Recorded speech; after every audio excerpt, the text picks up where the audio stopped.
तो हेलो बच्चों, स्वागत करते हैं आप सभी का अपने YouTube channel the person lecture में। और आज इस लेसन का हम लोग लास्ट लेक्चर पढ़ेंगे, जिसमें हम क्या पढ़ने वाले हैं, force between two parallel wire और टॉर्क को पढ़ेंगे एक किसी करंट कैरिंग कॉइल के लिए, और साथ साथ में न्यूमेरिकल भी करते रहेंगे। और लास्ट में जो एक कॉन्सेप्ट आता है मूविंग कॉइल गैल्वेनोमीटर का, उसको पढ़ेंगे और इसकी कन्वर्जेशन को पढ़ेंगे। तो ये सारी चीजें इसी लेक्चर में कवर करेंगे। हो सकता है लेक्चर लंबा हो, लेकिन इसी लेक्चर में सभी कॉन्सेप्ट विद न्यूमेरिकल जो है हम लोग आपको क्लियर कराएंगे। चलिए बिना देरी के शुरू करते हैं। सबसे पहले हम लोग जो है प्रूफ करेंगे formula force for parallel wire. ठीक है, force between two parallel wire. चलिए लेके आते हैं, समझिए क्या होता है। जैसे कि दो वायर हैं और इन वायर में करंट जो है अभी सेम डायरेक्शन में जो है वो फ्लो हो रही है। मान लेते हैं कि एक वायर में, फर्स्ट वायर में, जो ये हमारा मान लीजिए फर्स्ट वायर है, ये हमारा क्या है, सेकंड वायर है। रेफरेंस के लिए इसको ये मान लेते हैं। और ये मान लेते हैं कि फर्स्ट वायर में जो करंट है वो I1 है और सेकंड वायर में जो करंट है वो I2 है। तो इतनी बात आपको समझना है। इसके बाद अब ये वायर हमारा फर्स्ट है, ये वायर सेकंड है, और इनके बीच के हम डिस्टेंस को भी समझ लेते हैं कि इनकी जो डिस्टेंस है अभी हम लोग लेके चल रहे हैं वो क्या है, वो है स्मॉल r। ऐसे तो अब ये दोनों वायर एक दूसरे के ऊपर फोर्स लगाते हैं। फोर्स इसलिए लगाते हैं क्योंकि कहीं ना कहीं जो दो वायर हैं, ये दोनों वायर एक दूसरे के मैग्नेटिक फील्ड में रखे होते हैं। ठीक है, तो अब इस I1 वायर, जिसमें ये फर्स्ट वायर है जिसमें I1 करंट जा रही है, इसके वजह से यहाँ पर जो मैग्नेटिक फील्ड होगी वो कितनी होगी। तो आप क्या लगाएंगे, देखिएगा यहाँ पे करंट डायरेक्शन अपना थंब करेंगे, उंगलियां कहाँ जा रही है, अंदर की तरफ जा रही है। तो कहीं ना कहीं इस वायर की वजह से इस वायर के लिए जो मैग्नेटिक फील्ड होगी वो इनसाइड होगी, यानी उसको हम क्रॉस के फॉर्म से दिखा सकते हैं। और वन वायर की वजह से है तो हम इसको हम B1 लिख सकते हैं। अब ये I2 जो है, इसकी वजह से इस वायर के लिए जो मैग्नेटिक फील्ड होगी वो किधर होगी, तो अगर हम उंगलियों को इसे करंट की डायरेक्शन में थंब जो है वो करंट की डायरेक्शन में करें और उंगलियों को ऐसे घुमाएं, तो उंगलियां जो है आएंगी वो बाहर की तरफ। यानी कहीं ना कहीं इस वाले वायर के लिए जो मैग्नेटिक फील्ड हमें देखने को मिलेगी वो बाहर की तरफ होगी, यानी आउटवर्ड होगी। तो उसको हम आउटवर्ड दिखा सकते हैं इस तरह से। और वायर सेकेंड की वजह से है तो इसलिए इसको हम B2 राइट कर देते हैं। ठीक है, और क्या ले सकते हैं, हम मान लेते हैं कि जो भी हमारे वायर है, इन वायर की लेंथ हम जो है मान लेते हैं कितनी है, वो है L लेंथ है। और दोनों वायर की लेंथ अभी हम मान के चल रहे हैं कि दोनों वायर की लेंथ जो है सेम है। अगर अभी भी आप चाहें तो चलिए डिफरेंट कर लेते हैं, L2 कर लेते हैं, और इस वायर की लेंथ को हम लोग L1 ले लेते हैं। ठीक है, चेंज करके ले लेते हैं, तो कोई इशू नहीं है। अब ये दोनों वायर एक दूसरे पर लगाते हैं फोर्स का फार्मूला क्या पढ़े थे हम लोग, F=IBL sin थीटा। तो I और L तो ऑलरेडी हमें पता ही है वायर का। अब केवल ये जानना चाहिए हमें कि मैग्नेटिक फील्ड दोनों वायर के लिए क्या क्या होगी। तो चूंकि जो हमारा सेकेंड वायर है वो मैग्नेटिक फील्ड फर्स्ट वायर की वजह से के फील्ड में रखा हुआ है, और फर्स्ट वायर सेकेंड वायर की मैग्नेटिक फील्ड में रखा हुआ है। तो हम लोग अगर B1 मैग्नेटिक फील्ड इसकी लिखने की कोशिश करें तो क्या होगी, μ0I B1, यानी इस I1 की वजह से मैग्नेटिक फील्ड यहाँ जो B1 है वो क्या होगी, μ0I1 और अपान 2 पाई, और यहाँ से यहाँ तक की जो डिस्टेंस है वो क्या है, R है। तो ये R हो गई। ऐसे ही अगर हम B2 लिखने की कोशिश करें इस वायर पर, यहाँ पर इसकी वजह से, क्योंकि B2 magnetic field second wire की वजह से होगी, तो यहाँ इसमें कौन सी करंट जा रही है, I2। तो ये हो जाएगा μ0I2 और अपान 2 पाई R। R क्या है, डिस्टेंस बिटवीन पैरेलल वायर। ठीक है, अब हम इन पे लगने वाले की फोर्स की बात करते हैं। फोर्स क्या होता है, अगर हमें फोर्स ऑन फर्स्ट वायर की बात करते हैं तो फोर्स क्या होगा, F1। अब फोर्स F1 निकालने से पहले हम इसकी डायरेक्शन को समझते हैं कि फोर्स किधर लगेगा। कैसे समझते हैं डायरेक्शन को, देखिएगा कि जैसे हमको यहाँ पे देखना है तो इन द करंट डायरेक्शन हम लोग जो है क्या करेंगे, फिंगर को करेंगे, और मैग्नेटिक फील्ड जो है वो बाहर की तरफ आ रही है, तो बाहर तरफ उंगलियां पर घुमाएंगे तो हमारा अंगूठा किधर जा रहा है, इधर जा रहा है। तो कहीं ना कहीं इस फर्स्ट वायर पे जो मैग्नेटिक फील्ड होगी वो इस तरफ होगी। और अगर हम सेकेंड वायर पर देखें तो सेकेंड वायर करंट डायरेक्शन ऐसे ही है, लेकिन मैग्नेटिक फील्ड अंदर, तो अगली तरफ जो उंगलियां घुमाएंगे तो थंब आपका इधर पॉइंट कर रहा है, तो इसका मतलब इस वाले पे पॉइंट में जो मैग्नेटिक फील्ड है वो किधर होगी, इधर होगी। दोनों जो है मैग्नेटिक फील्ड इधर होंगी, यानी दोनों एक दूसरे की तरफ फोर्स लगा रहे होंगे। तो इसका मतलब क्या होता है कि अगर सेम डायरेक्शन में करंट है तो हमेशा वायर एक दूसरे को क्या करेंगे, अट्रैक्ट करेंगे। अब ये करंट ऊपर की तरफ भी सेम डायरेक्शन में हो सकती है, नीचे की तरफ भी हो सकती है, इवन किधर भी हो सकती है, किसी भी डायरेक्शन में रहेगी। बस जो भी वायर है अगर वो सेम डायरेक्शन में है तो फोर्स ऑफ अट्रैक्शन होगा। और अगर उनमें वायर में करंट फ्लो होने वाली एंटी पैरेलल डायरेक्शन है, यानी कि एक पे इधर करंट जा रही है, एक पे अपोजिट, यानी एक पे अपवर्ड एक पे डाउनवर्ड, तो कहीं ना कहीं उनमें जो है वो रिपल्सन देखने को मिलेगा। तो चलिए हमने फोर्स की डायरेक्शन आपको बता दी है, फोर्स फाइंड करते हैं। F1 वायर में जो करंट फ्लो हो रही है वो I1 है, ठीक है। अब F1 वायर जो किसकी मैग्नेटिक फील्ड में रखा है, सेकेंड वायर की, तो मैग्नेटिक फील्ड हम ये ले लेंगे, क्या हो गया B2। और वायर की जो लेंथ हमने लिया है वो L1 लिया है, और ये हो गया साइन थीटा। अब साइन थीटा कितना होगा वो आपको समझना है।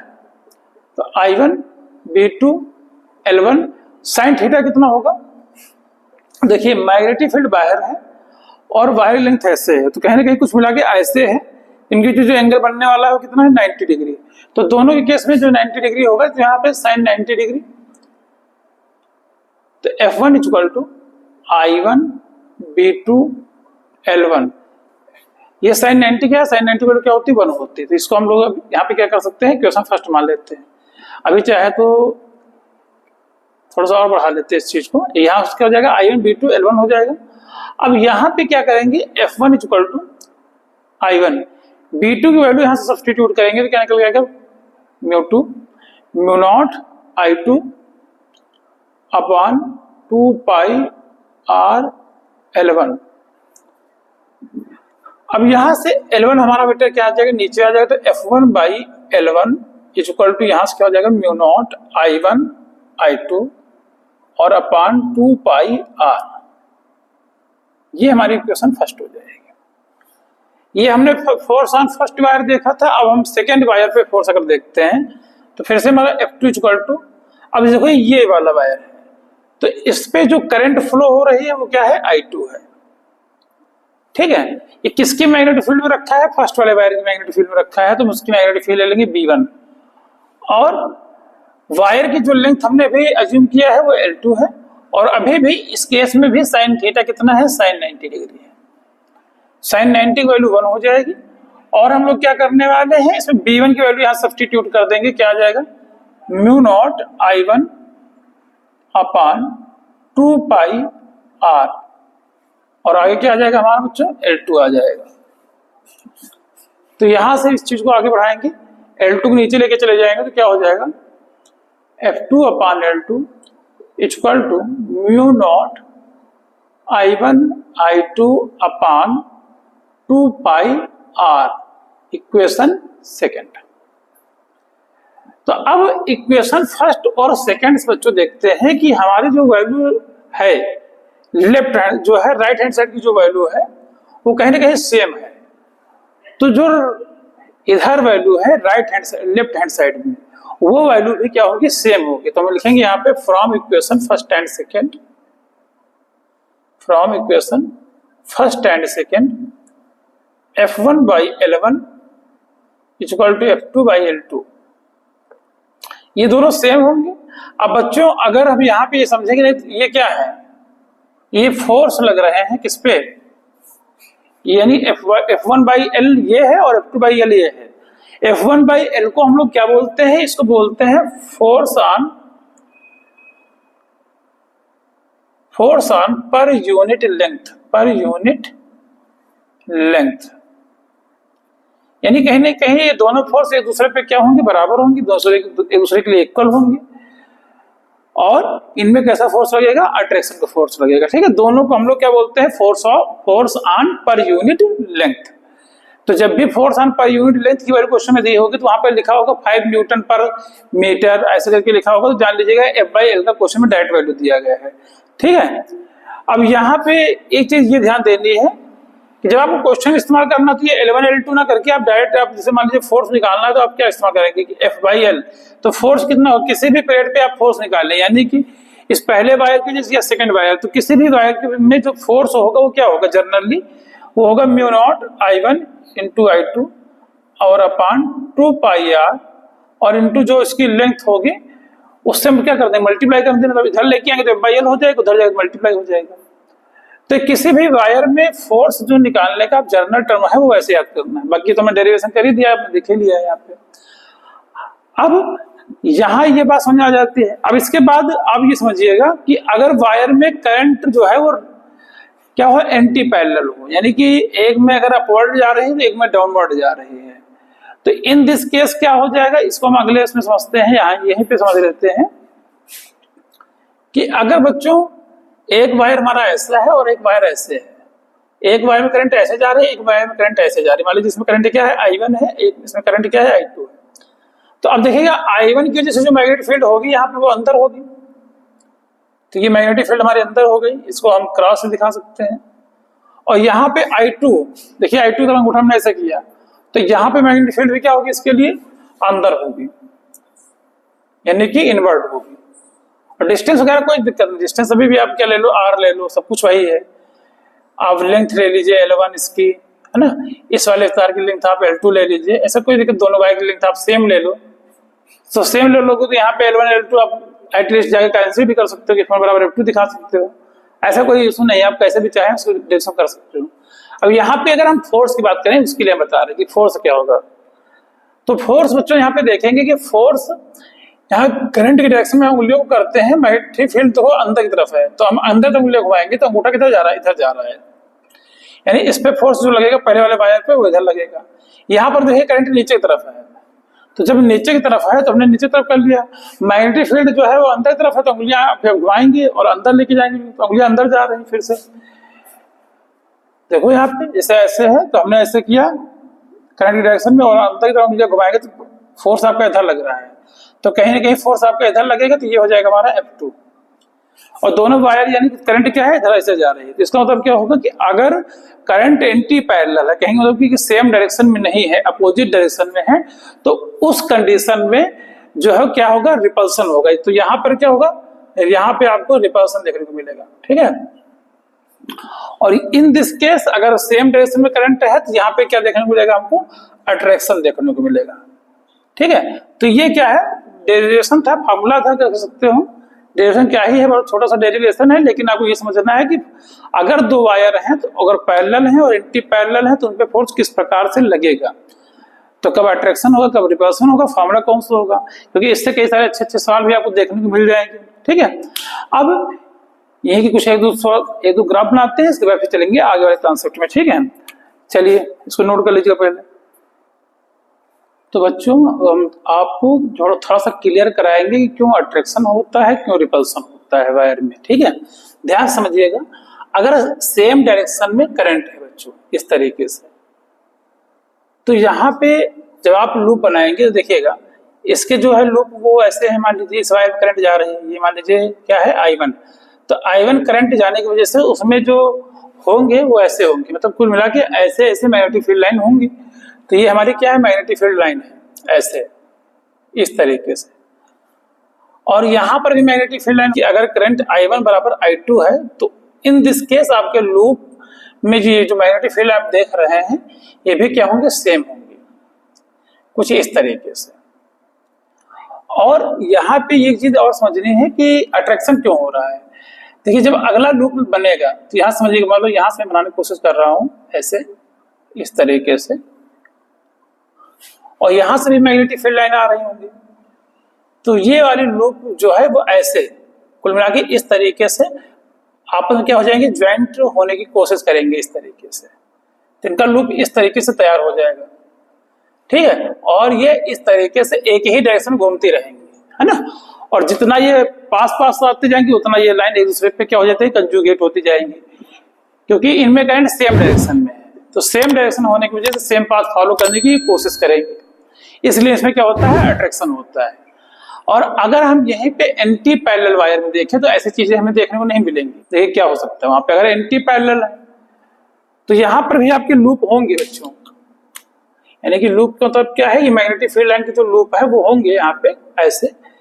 यहाँ पर भी मान लीजिए करंट I1 है और यहाँ पर भी करंट I2 है, लेकिन यहाँ पर आप समझिएगा कि अगर जितने भी वायर मान लो करंट हम सेम ही मान लेते हैं कि I1 और I2 क्या है, दोनों में सेम है, तो यहाँ पे लूप ऐसे जा रहा है, करंट इसमें ऐसे जा रही है। लेकिन यहाँ क्योंकि अब लूप अलग बदल मतलब नीचे हो गया तो करंट अब इधर से ऐसे घूम रहा है, यानी कि लूप बनेगा तो ऐसे ही मान लो, लेकिन अब उसमें जो करंट की डायरेक्शन है वो ऐसे हो जाएगी, मतलब मैग्नेटिक फील्ड लाइन की जो डायरेक्शन है वो इस तरह से हो जाएगी, इस तरीके से। तो अब आगे अगर लूप बनाएंगे, ध्यान समझिएगा, अगर हम आगे लूप बनाते हैं यहाँ पे इस तरीके से भी, अगर हम आगे लूप बढ़ाने की कोशिश करते हैं और यहाँ पे भी लूप आगे बढ़ने की कोशिश करता है, यहाँ पे मैं लूप बना रहा हूं यहाँ पे समझाने के लिए, तो यहां वाला लूप देखेगा इस पॉइंट पे आके, इस वाले पॉइंट पे आके, ध्यान समझिएगा, इस वाले पॉइंट पे आके ये लूप जो है क्लोज होके उधर जाना चाह रहा है और ये वाला लूप इधर आना चाह रहा है। तो कहीं ना कहीं समस्या ये क्रिएट होगी कि ये आपस में ऐसा होने नहीं देंगे, और इस स्थिति में क्या होगा कि ये आपस में क्या जाएंगे, दूर, क्योंकि यहाँ पे एंटी क्रॉस हो जाएंगे, ये कुल मिला के ऐसे ऐसे घूमने लगेंगे, तो क्रॉस तो पॉसिबल नहीं है, इसलिए ये दूर दूर जाने की कोशिश करेंगे। तो यहाँ पर ये नहीं कि ऐसे यू टर्न मार के फिर वो ऐसे चला जाए, यहाँ पर ऐसे पॉसिबल नहीं होगा, क्योंकि यहाँ पे देखो सेम डायरेक्शन में जा रहे हैं, जबकि यहाँ पर ये वाले वायर तो ये इसकी डायरेक्शन इधर हो रहे थे और इसकी डायरेक्शन यहाँ पे इधर जा रहे थे, तो ये कोइंसाइड हो गए थे, एक लूप क्लोज करने की कोशिश कर रहे थे। और यहाँ पर अगर हम लेके जाएंगे तो ये ऐसे यानी कि क्रॉस हो जाएगा, ये कुल मिला के इस तरीके से होने की कोशिश करेगा, तो ऐसा तो पॉसिबल नहीं है, magnetic field line never intersect to each other, तो वहां पे ऐसे काटेंगे नहीं। इसलिए यहाँ पर क्या होता है कि जब वायर एंटी पैरेलल होते हैं तो ऐसे केस में वायर में क्या होता है, रिपल्सन होता है एंटी पैरेलल होने के केस पे, ठीक है ऐसे। तो यहाँ पे इसलिए यहाँ पे क्या देखने को मिलेगा, हमको रिपल्सन देखने को मिलेगा। तो मैं आराम से ग्राफ वाइज समझाने की कोशिश कर रहा हूँ। और यहाँ पर क्योंकि ये जो आप देख रहे हैं ये वाले हिस्से ये अपोजिट डायरेक्शन में यहाँ से लूप बना रहे हैं, तो जब ये कोइंसाइड से होंगे तो एक ही लूप बनाएंगे, वहां पर जब कोइंसाइड से होंगे तो यूं हो जाएंगे, ठीक है, जलेबी इतना सीधे हो जाएंगे, ठीक है। तो यहाँ पर अट्रैक्शन होता है इसलिए, और यहाँ पर क्या होता है, रिपल्सन होता है। अब ये मांगे चलो कि अगर किसी में वायर में, यहाँ से एक आधे और बता देते हैं, मान लीजिए ये हमारा एक वायर और है, एक वायर और है, और इस वायर में करंट क्या है, I1 है, और इस वायर में करंट क्या है, I2 है। तो ऐसे केस में अगर I1 में करंट जाता है, इसी में एक ही समझ लीजिएगा इस चीज को, अगर I1 में करंट I2 से जाता है तो I1 में जो मैग्नेटिक फील्ड लाइन के जो लूप्स हैं वो भी ज्यादा होंगे, और I2 में लूप्स हालांकि होंगे लेकिन क्योंकि कम है तो इसमें लूप उतने ही समय में लूप कम होंगे, और इसमें लूप्स क्या है, जो मैग्नेटिक फील्ड के लूप्स हैं वो क्या होंगे, ज्यादा होंगे। तो जिसमें करंट ज्यादा उसमें मैग्नेटिक फील्ड लाइन भी उसकी वजह से ज्यादा बनेगी। तो कुल मिलाकर थोड़ा सा ये कॉन्सेप्ट है। अब हम आगे चलते हैं जो है नए कॉन्सेप्ट की ओर। बच्चों देखिएगा कि ऐसे तो हमने तमाम सारी 1 एम्पियर की जो डिफिनेशन है वो पढ़ के रखी हुई है। अब यहाँ से जो हमने फॉर्मूला पढ़ा F/L = μ0 I1 × I2 और अपान 2πr, ये जो फॉर्मूला हमने पढ़ा, इस फॉर्मूले की हेल्प से स्टैंडर्ड डिफिनेशन ऑफ 1 एम्पियर हम आपको बताएंगे क्या होती है। चलिए समझने की कोशिश करिएगा। जैसे यहाँ पे बच्चों हमारे क्या थे, 2 वायर थे, दोनों में करंट फ्लो हो रही थी, एक में मान लेते हैं I1 और एक में क्या मान लेते हैं I2, दोनों के बीच जो डिस्टेंस थी वो क्या थी, R थी। तो ऐसे केस में अगर हम इस पे फोर्स बता रहे थे तो अगर वायर की लेंथ क्या मान लेते हैं कि L है, ठीक है। तो फॉर्मूला क्या था वहां पे फोर्स के लिए, इस यहाँ पे फॉर्मूला था हमारा F = μ0 I1 × I2 और अपान 2πr, और यहाँ पे इंटू जो इधर वाला L था उधर भी भेज सकते थे। स्टैंडर्ड में आपको लिखना तो ऐसे ही है, वहां पे ड्राइव कर रहे थे एक या दूसरे सेकंड वायर के लिए, फर्स्ट वायर के लिए, तो इसलिए वहां पर I1 I2 लिख रहे थे। यहाँ पे तो स्टैंडर्ड में समझना है तो फॉर्मूला हमने एग्जिट लिख लिया है, ना F1 F2 ना छोड़ के, क्योंकि होते दोनों सेम ही है। अब यहाँ पे इन्होंने ये कहा कि स्टैंडर्ड डेफिनेशन 1 एम्पियर क्या हो सकती है, तो उसके लिए कहा कि अगर कितना फोर्स होना चाहिए तब वहां पे हम बता पाएंगे कि जो इसकी डेफिनेशन है स्टैंडर्ड एम्पियर वो 1 एम्पियर हो सकता है। तो इसके लिए इसको इन्होंने ड्राइव किया। कैसे ड्राइव किया, देखिए बच्चों वैल्यू क्या होगी, कुछ वैल्यू हम लोग समझ लेते हैं कि μ0 की वैल्यू हम लोग लेने वाले हैं। μ0 के लिए 4 × 10⁻⁷ और I1 I2 कहीं ना कहीं हम लोग इक्वल लेंगे और इक्वल टू I और इक्वल टू 1 एम्पियर मान लेते हैं कि दोनों की वैल्यू 1 एम्पियर है। और ये यहां से जो भी हमारी डिस्टेंस जा रही है R, वो यहाँ की जो ये डिस्टेंस है आपस में, ये डिस्टेंस दोनों वायर के बीच में 1 मीटर है और ये जो वायर की लेंथ है वो भी 1 मीटर है। तो आइए सब चीज को वैल्यू को क्या करते हैं, सब्स्टिट्यूट करते हैं, फिर हम आगे की बात समझते हैं। तो F इक्वल टू वैल्यू क्या आ जाएगी, यहाँ से म्यू नॉट की वैल्यू रखेंगे 4 pi into 10 to power -7 into I1 की वैल्यू हो जाएगी 1 और I2 की भी वैल्यू 1 रहेगी और L की वैल्यू भी 1 एंड अपॉन में क्या आ जाएगा 2 पाई R। तो 2 पाई R की वैल्यू जो है वो भी कितनी है, 1 है। तो यहां से देखिए एवरीथिंग नाउ कैंसिल, 2 से पाई कैंसिल, 2 1 जा 2 2 2 जा 4। तो इन दिस केस क्या है, 2 इंटू क्या गया, 2 इंटू 10 टू पावर -7 इतने न्यूटन आ गया है। क्या आ गया है, 2 इंटू 10 टू पावर -7 न्यूटन। तो इसका मतलब ये है बच्चों कि अगर किसी केस के लिए जब फोर्स इतना हो और डिस्टेंस दोनों वायर के बीच की 1 मीटर हो और लेंथ 1 मीटर हो, तो अब ऐसे केस में म्यू नॉट की वैल्यू फिक्स है ही और दोनों वायर में अगर दोनों तार में करंट सेम जा रही हो तो दोनों वायर में जो करंट होगी वो 1 एम्पियर की होगी। तो ये स्टैंडर्ड डेफिनेशन है 1 एम्पियर होने की। चलिए अब आगे लेके आते हैं बच्चों टॉर्क अपना, ठीक है, कि टॉर्क क्या होता है।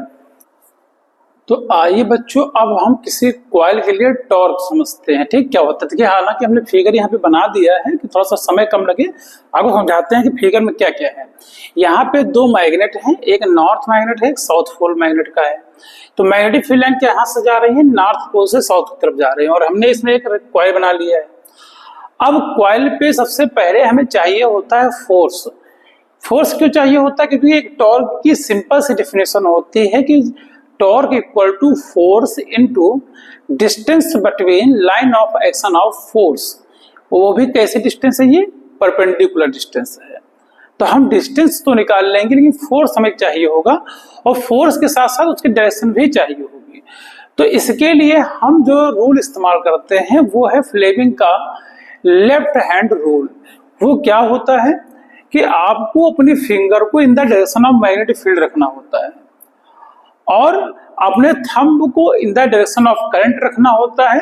आपका थंब जिधर पॉइंट होगा वो होगा फोर्स की डायरेक्शन को, ठीक है। तो आपको समझते हैं कि यहाँ पे देखिए कॉइल जो है उसको हम यहाँ पे इस नोटबुक के हिसाब से आपको समझाने की कोशिश करेंगे कि जो कॉइल है कुल मिला के कुछ ऐसे है और हमारे नॉर्थ पोल हमारा इधर है, साउथ पोल हमारा इधर है। तो अब इस वाले हिस्से पे करंट ऐसे इनवर्ट जा रही है, मैग्नेटिक फील्ड ऐसे है। तो जब हम इसमें ऐसे करेंगे सिस्टम, मैग्नेटिक फील्ड की लाइन में हमने क्या किया, अपने इंडेक्स फिंगर को किया है और ये जो हमारी ये मिडिल फिंगर है in the direction of current होगी तो करंट डायरेक्शन में वो इधर हो जाएगी और इस पे जो थंब पॉइंट होगा वो नीचे डायरेक्शन में होगा। तो कहीं ना कहीं इस वाले हिस्से पे जो करंट लगेगी, जो मैग्नेटिक फोर्स लगेगा वो कहाँ होगा, इनवर्ट होगा। यानी इस पॉइंट पे जो फोर्स की डायरेक्शन होगी वो इनवर्ट होगी, यानी वो कॉइल को नीचे की तरफ कहीं ना कहीं क्या करेगा, पुश करेगा। फोर्स ये जो लगेगा यहाँ पे कॉइल पे कहाँ ले जाएगा, उसको नीचे की तरफ पुश करेगा।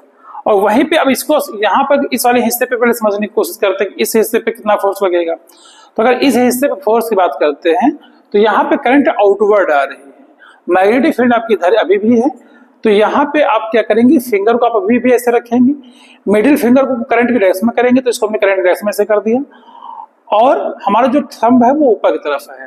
यानी इस वाले कॉइल पे जो फोर्स लगेगा, यानी इस वाले हिस्से पे जो फोर्स लगेगा वो कहीं ना कहीं क्या लगेगा, ऊपर की तरफ फोर्स हमारा ऐसे लगेगा। तो फोर्स की एक बार डायरेक्शन हमने फाइंड कर ली और इन दो हिस्सों पे फोर्स नहीं लगेगा। वो क्यों नहीं लगेगा उसकी भी हम आपको समझा देते हैं कि वो फोर्स नहीं लगेगा। देखिएगा इन दोनों हिस्सों पे फोर्स तो हमें बता दिया कितना लगेगा, इन हिस्सों पे फोर्स नहीं लगेगा।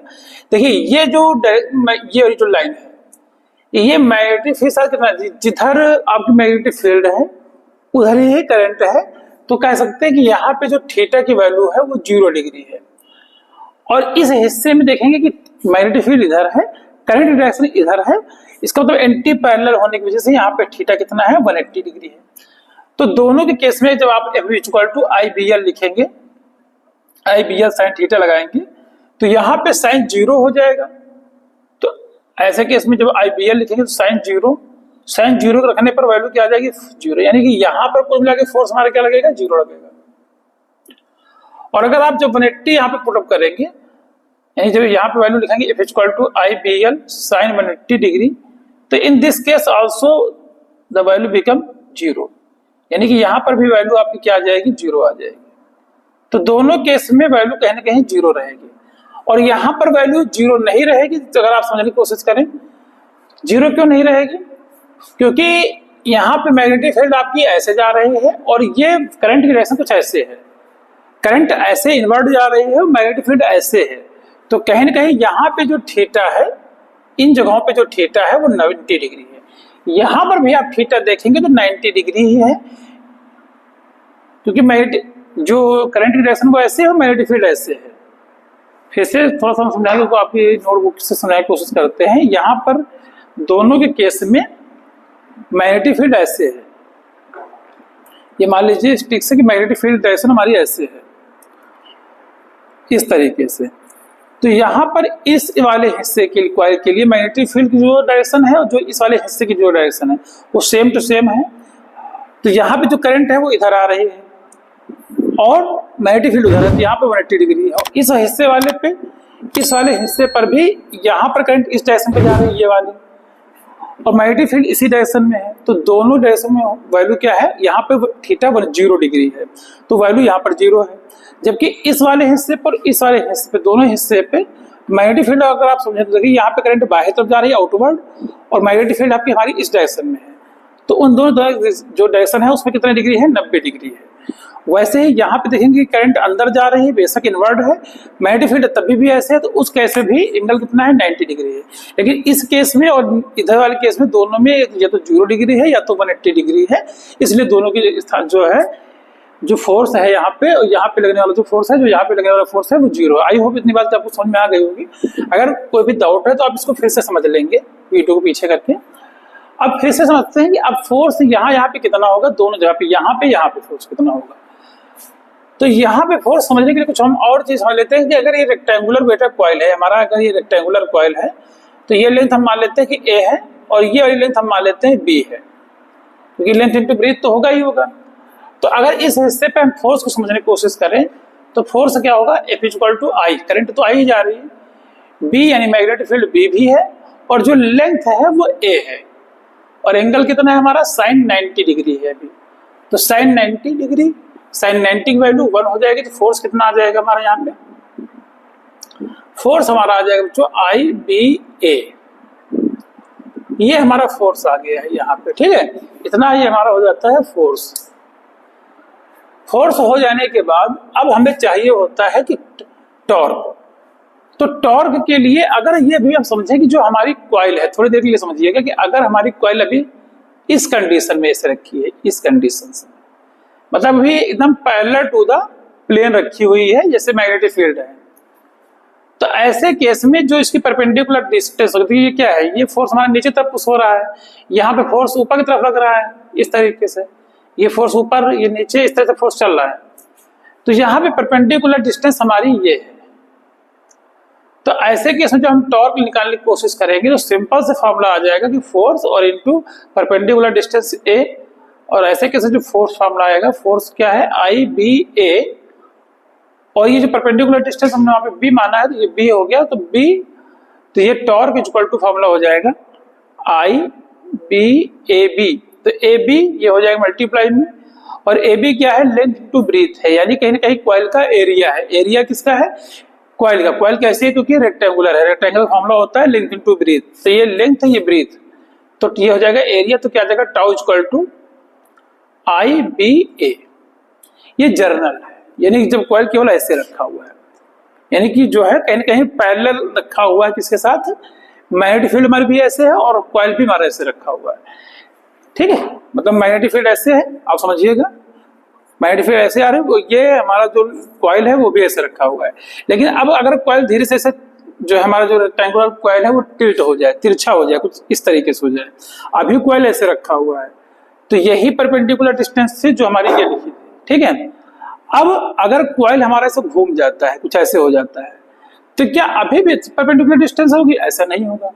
तो उसके लिए हम आगे समझते हैं कि तब क्या होगा कि अगर हमारा कॉइल घूम जाता है, यानी कुछ ऐसे घूम जाता है या ऐसे घूम जाता है, कैसे भी घूम जाता है, थोड़ी देर के लिए समझने की कोशिश करते हैं। तो मान लो थोड़ा सा घूम गया है, तो अब ये घूमने वाली जो डायरेक्शन है वो ऐसे हो गई, थोड़ा सा कॉइल हमारा घूम चुका है मैग्नेटिक फील्ड डायरेक्शन के साथ। मैग्नेटिक फील्ड हमारी भी अभी भी ऐसे ही है, ये मान के चलिए, और ये हमारा जो कॉइल है वो घूम गया है, यानी ये वाली जो लेंथ है ये बी वाली, ये बी लेंथ हमारी ऐसे हो गई है। तो अब इसको परपेंडिकुलर लेंथ तो बोलेंगे नहीं, और जबकि यहाँ पे जो लगने वाले जो फोर्स है, इस पॉइंट पे जो फोर्स लग रहा है वो भी अभी भी ऐसे लग रहा है, और इस पॉइंट पे जो लगने वाला फोर्स है वो भी इस तरफ लग रहा है।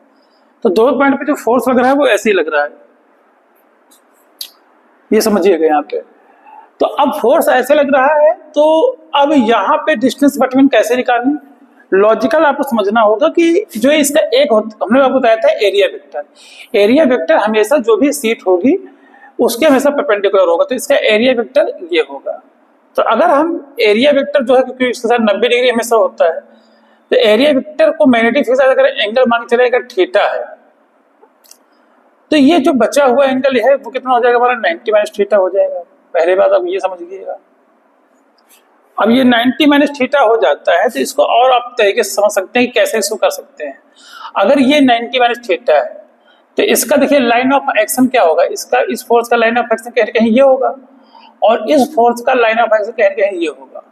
तो हमें परपेंडिकुलर डिस्टेंस निकालनी है, तो परपेंडिकुलर डिस्टेंस हमारी क्या होगी, कहीं कहीं ये वाली जो हमारी डिस्टेंस होगी ये परपेंडिकुलर डिस्टेंस होगी। इसको मैं अभी क्या शो कर देता हूँ, ये हमारी परपेंडिकुलर डिस्टेंस क्या है, यक्स है। तो अब हम समझते हैं कि हमारे पास ये देखिए ये परपेंडिकुलर डिस्टेंस यक्स हमको चाहिए है, ये हाइपोटेन्यूज हमारे पास बी है।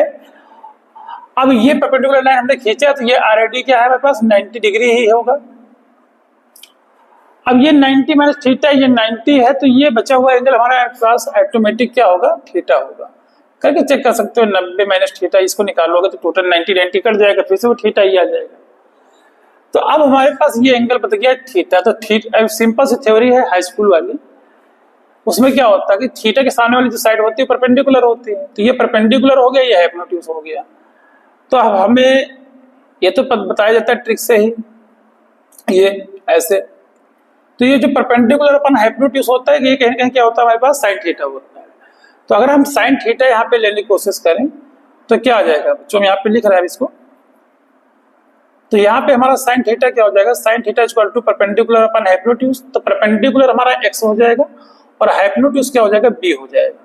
तो कहीं ना कहीं x इक्वल टू क्या हो जाएगा हमारे पास, b साइन थीटा, और b साइन थीटा ही क्या हो जाएगा हमारे पास, ये क्या आ जाएगी हमारे पास परपेंडिकुलर डिस्टेंस आ जाएगी। आप कैसे भी ले सकते थे, हम फिर से समझ लीजिए। पहले हमने क्या किया, ये लाइन जैसे हमारी घूम गई, तो ये हमारी लाइन हो गई ये वाली, अब ये परपेंडिकुलर डिस्टेंस नहीं बची। तो फोर्स के बीच की जो डिस्टेंस है वो परपेंडिकुलर लेना है, और वो भी कैसा force, line of action of force. वो क्या होता है, जैसे पहले हमने क्या होता है कि ऐसे था, यहाँ पे पॉइंट था, यहाँ पे पॉइंट था, यहाँ पे फोर्स ऐसे लग रहा था और यहाँ पे फोर्स इस डायरेक्शन में लग रहा था। तो लाइन ऑफ एक्शन मतलब ये अगर इस पे फोर्स डायरेक्शन खींचे तो ये जो है इसकी लाइन ऑफ एक्शन है, ये line of action of force है। तो हमें कहीं ना कहीं इसके बीच की ये परपेंडिकुलर डिस्टेंस चाहिए थी। हम फिर से आपको समराइज करा रहे हैं, और इस पॉइंट से हमने जब इसको देखा तो मैग्नेटिक फील्ड अभी भी ऐसे थे, तो इस पे एरिया वेक्टर आपका ऐसे था, तो यहाँ पे हमने एंगल माना थीटा, तो ये एंगल बचा हुआ 90 माइनस थीटा हुआ, और ये एंगल हमारा क्या था 90 ऑलरेडी था ही। तो जब ये 90 है, ये 90 माइनस थीटा, तो ये ऑलरेडी क्या होगा, थीटा ही तो होगा। अब ये थीटा है, तो ये वाली साइड हमको पहले से पता है कि ये साइड हमारी क्या है, बी है, और ये वाली साइड x है, हमें परपेंडिकुलर चाहिए, तो हमने साइन थीटा लिया। साइन थीटा इक्वल टू क्या आ जाएगा, x अपान b आ जाएगा, तो x इक्वल टू क्या हो जाएगा, b sine theta. I hope अब ये बात समझ में आ गई होगी आपको। तो अब ये b साइन थीटा हो जाने के बाद जब परपेंडिकुलर डिस्टेंस आ जाती है, तो अब कॉइल कैसे भी घूमे, तो अब उस पर हम अगर टॉर्क लगाने की कोशिश करें तो फोर्स तो कोई दिक्कत नहीं है, फोर्स IBA ही लगेगा। लेकिन जब कॉइल घूमेगा तो टॉर्क उसमें एंगल बदलता रहेगा ना, तो उसके लिए हमें चाहिए होगा एंगल। तो अब फोर्स क्या है हमारे पास, फोर्स अभी भी वही है IBA, और जो परपेंडिकुलर डिस्टेंस है वो x है, हम लिख देते हैं यहाँ पे। तो tau equal to IBA, perpendicular distance b sine theta, और यहाँ पे टाउ इक्वल टू क्या हो जाएगा, IBA का इसे मल्टीप्लाई कर देंगे तो ये AB हो जाएगा, और यहाँ हो जाएगा साइन थीटा। अब AB क्या है, वो लेंथ इंटू ब्रीथ है, ये लेंथ है, ये ब्रीथ है। तो ऐसे केस में tau is equal to I B A sine theta, ये हमारे पास टॉर्क आ जाएगा, ये मान के चलिए।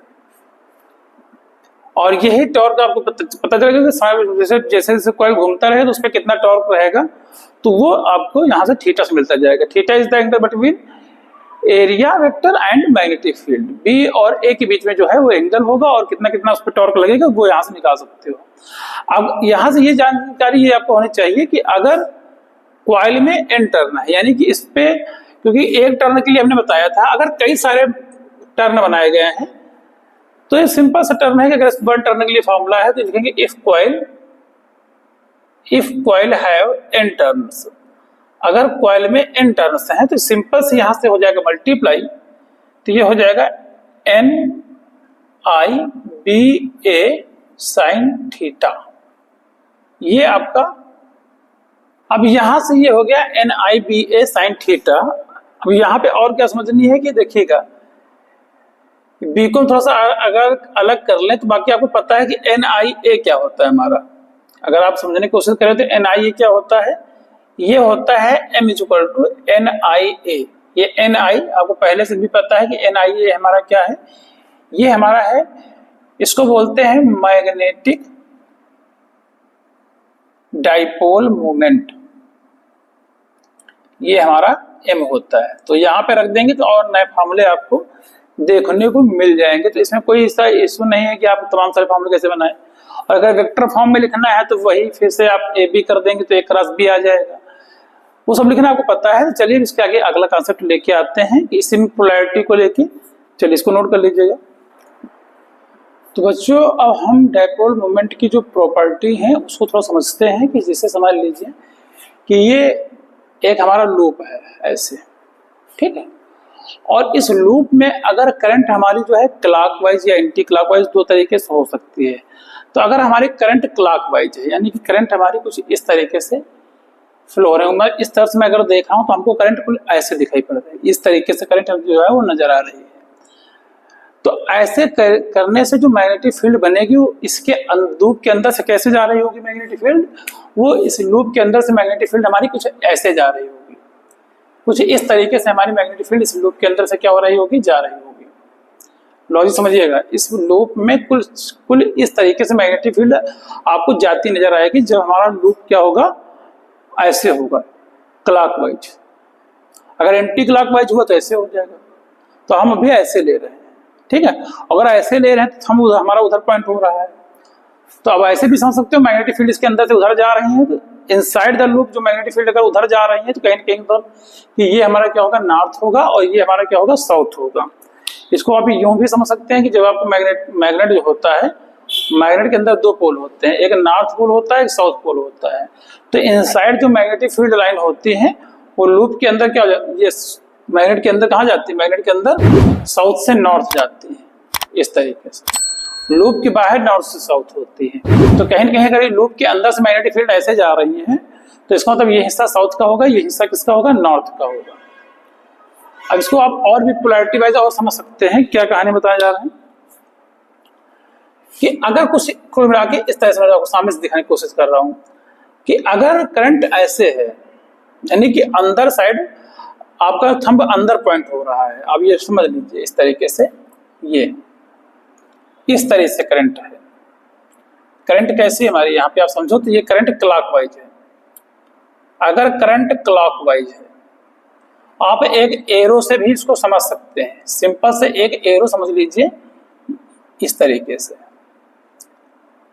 तो एरो का जो नोक वाला हिस्सा होता है वो नॉर्थ होता है, और पीछे वाला हिस्सा हम साउथ कंसीडर करते हैं।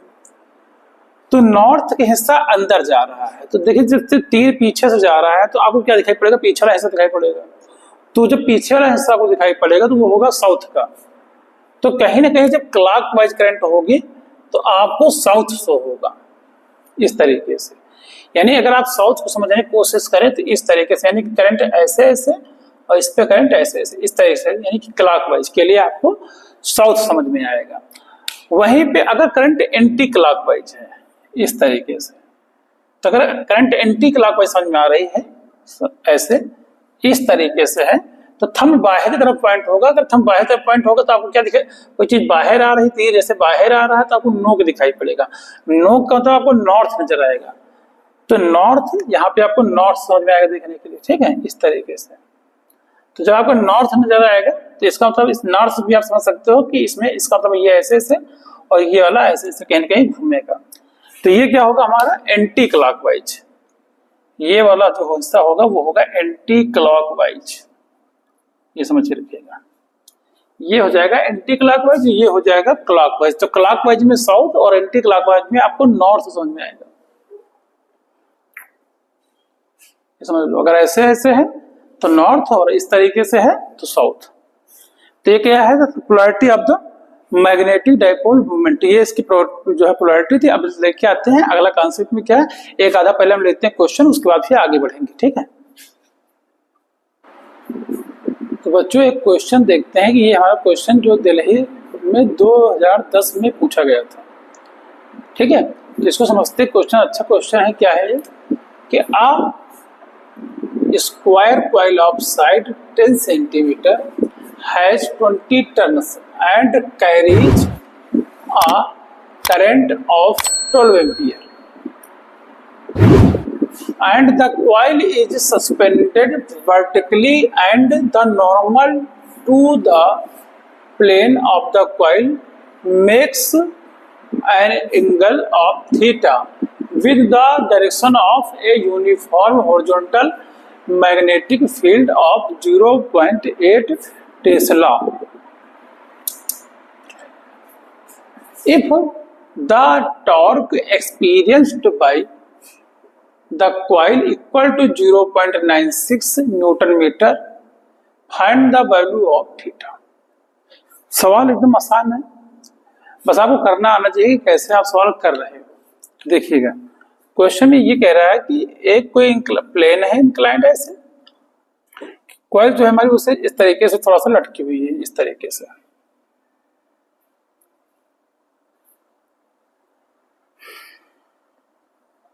इस तरीके से कॉइल हमारी है और जो ऐसे है इस तरीके से। इसकी लेंथ कितनी है, जो लेंथ है इसकी वो दी गई है क्वेश्चन में 10 सेंटीमीटर।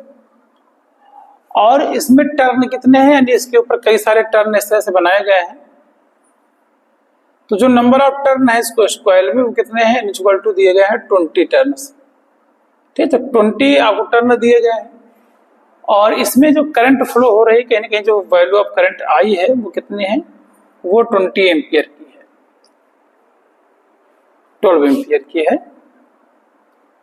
ठीक है।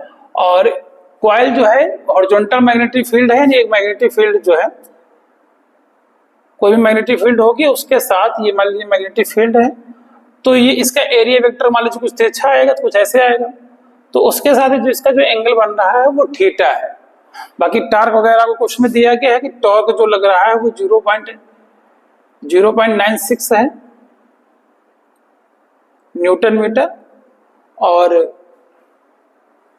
कोई और वैल्यू तो आपको दी नहीं गई, इतनी वैल्यू आपको दिए गए हैं, ठीक क्वेश्चन में। तो अब हमें एंगल बताना है कि इस पे कितना एंगल ये कॉइल बना रही होगी। तो फॉर्मूला क्या होता है, tau equal to NIAB sine theta. तो कहीं ना कहीं हमें साइन थीटा ही निकालना है, तो साइन थीटा को हम एक तरफ कर लेंगे, यहाँ पे सभी वैल्यू को एक तरफ भेज देंगे, तो टाउ अपन क्या हो जाएगा NIAB। अब यहाँ पे टॉर्क की वैल्यू को सब्सटीट्यूट करेंगे तो टॉर्क कितना दिया गया है, 0.96 दिया गया है, और n number of turn off question में दिए गए हैं 20, तो 20 राइट कर देंगे। करंट आपकी 12 एम्पियर है वो लिख देंगे।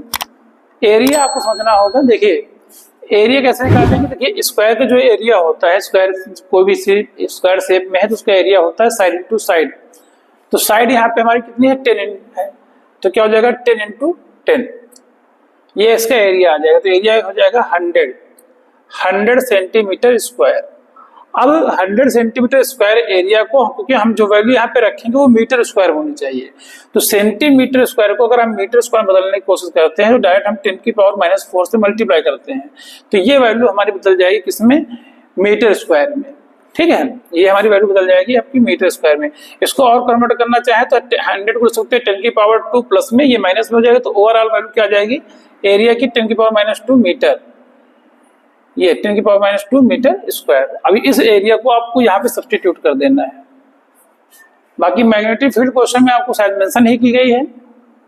जो मैग्नेटिक फील्ड ये देखिए यहाँ पे लिखा है 0.8 टेस्ला है, 0.8। तो इस सब चीजों को जब आप सॉल्व कर लेंगे तो वैल्यू आपकी लगभग जो आ जाएगी वो आ जाती है 1/2, 1/2। तो 1/2 वैल्यू आपको यहाँ से आ जाएगी। तो मैं थोड़ा सा सॉल्व करके रख दिया था इस चीज को, तो आपको पता होना चाहिए कितना आना चाहिए। तो यहाँ पे टाइम ना लॉस हो उसके लिए सारी चीजें की जाती हैं। तो 1/2 वैल्यू जो होता है वो कितना होते हैं, sin 30 की वैल्यू होती है। तो यहाँ से कहीं ना कहीं आपकी जो डिग्री निकल के आ जाएगी, कितना एंगल आ जाएगा आंसर में, वो आ जाएगा आपका 30 डिग्री। चलिए, तो 30 डिग्री पे आपका आंसर इसका कंप्लीट हो जाएगा। इस क्वेश्चन जो आपका बोर्ड में आएगा वो कहीं ना कहीं बहुत लेवल पे हाई नहीं आएगा, बहुत लो लेवल में नहीं आएगा। मॉडरेट क्वेश्चन होते हैं, ट्रिकी होते हैं, उनको आपको समझना होगा और अच्छे से करना होगा। ठीक है, अब देखिए अगला एक क्वेश्चन लेके आ रहे हैं, उसके बाद फिर आगे चलते हैं मूविंग कॉइल कैलकुलेटर में। उससे पहले एक क्वेश्चन लेते हैं। तो बच्चों अब हम देखते हैं अपना अगला क्वेश्चन। अगला क्वेश्चन क्या है हमारा, देखिएगा इसको। ये क्वेश्चन हमारा CBSE 2012 में पूछा गया था, और अगर आप इसको इस तरह क्वेश्चन करते हैं तो यकीन मानिए आप अच्छा स्कोर कर पाएंगे। अपने जो भी अपकमिंग एग्जाम है 2026 में, उन्हें बहुत अच्छा स्कोर रहेगा आपका। देखिए क्वेश्चन क्या है कि a rectangular loop of curve of size 2.5 centimetre into 4 centimetre carries steady current of 1 ampere. A straight wire carrying 2 ampere current is kept near the loop as shown। तो जैसा दिखाया गया है कि एक कॉइल है और कॉइल के पास एक वायर रखा गया है। ठीक है, फिगर दिया गया है क्वेश्चन में आपको। If the loop and the wire are coplanar, मतलब सेम प्लेन पर है, तो find that torque acting on the loop and the magnitude and direction of the force on the loop due to the current carrying wire। तो ये सारी चीजें आपको find करनी है। तो कुछ नाम लिख लेते हैं यहाँ पे, मान लीजिए इस कॉइल का नाम लिख लेते हैं PQRS। यहाँ पे करंट 2 दी गई है, तो इसको मान लेते हैं हमारे पास एक करंट हमारी I1 = है, हो गई है आपकी, ये हो गई आपकी, अज्यूम कर लेते हैं कि I2 = है।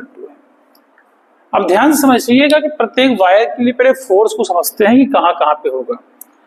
तो फोर्स के लिए बच्चों ध्यान दीजिएगा कि ये वायर में करंट ऐसे है, तो फोर्स से पहले हमें जानना होता है मैग्नेटिक फील्ड। मैग्नेटिक फील्ड जब तक क्लियर नहीं होगी तब तक आप क्वेश्चन नहीं कर पाएंगे। तो थंब को रखना है करंट की डायरेक्शन में। तो इस वाले वायर के लिए जो मैग्नेटिक फील्ड है वो कहाँ है, कहीं कहीं इस वाले वायर के लिए मैग्नेटिक फील्ड क्या है, इस वाले वायर के लिए जो मैग्नेटिक फील्ड है बच्चों वो इनवर्ड है, आप समझिएगा। तो इनवर्ड के लिए हम क्रॉस दिखा सकते हैं, इस वाले पॉइंट के लिए भी आपको अंदर ही मिलेगा, सबके लिए अंदर ही मैग्नेटिक फील्ड मिलेगी, और इसके लिए भी मैग्नेटिक फील्ड कहीं कहीं क्या रहेगी, इस वायर की वजह से मैग्नेटिक फील्ड इस वाले वायर पर क्या रहेगी, इनवर्ड ही रहेगी। तो यहाँ पे देखिए सब मैग्नेटिक फील्ड इस वायर की वजह से हर जगह पे क्या होने वाली है, इनवर्ड होने वाली है। यहाँ से इस वायर के बीच जो डिस्टेंस दी गई है वो भी क्वेश्चन कितनी दी गई है, 2 सेंटीमीटर दी गई है फिगर में।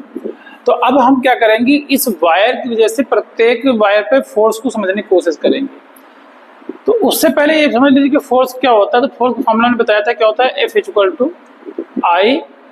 I/B/L sin थीटा, ये फॉर्मूला होता है फोर्स का बच्चों। ठीक है, अब यहाँ पे साइन थीटा कितना होगा, तो थीटा को आपको समझना होगा कि कितना चाहिए हमें। तो ये वायर है और इस वायर से इस पॉइंट पे जो मैग्नेटिक फील्ड डायरेक्शन इस वायर के लिए है, यानी QR वायर के लिए, वो मैग्नेटिक फील्ड कहाँ है, अंदर की तरफ है।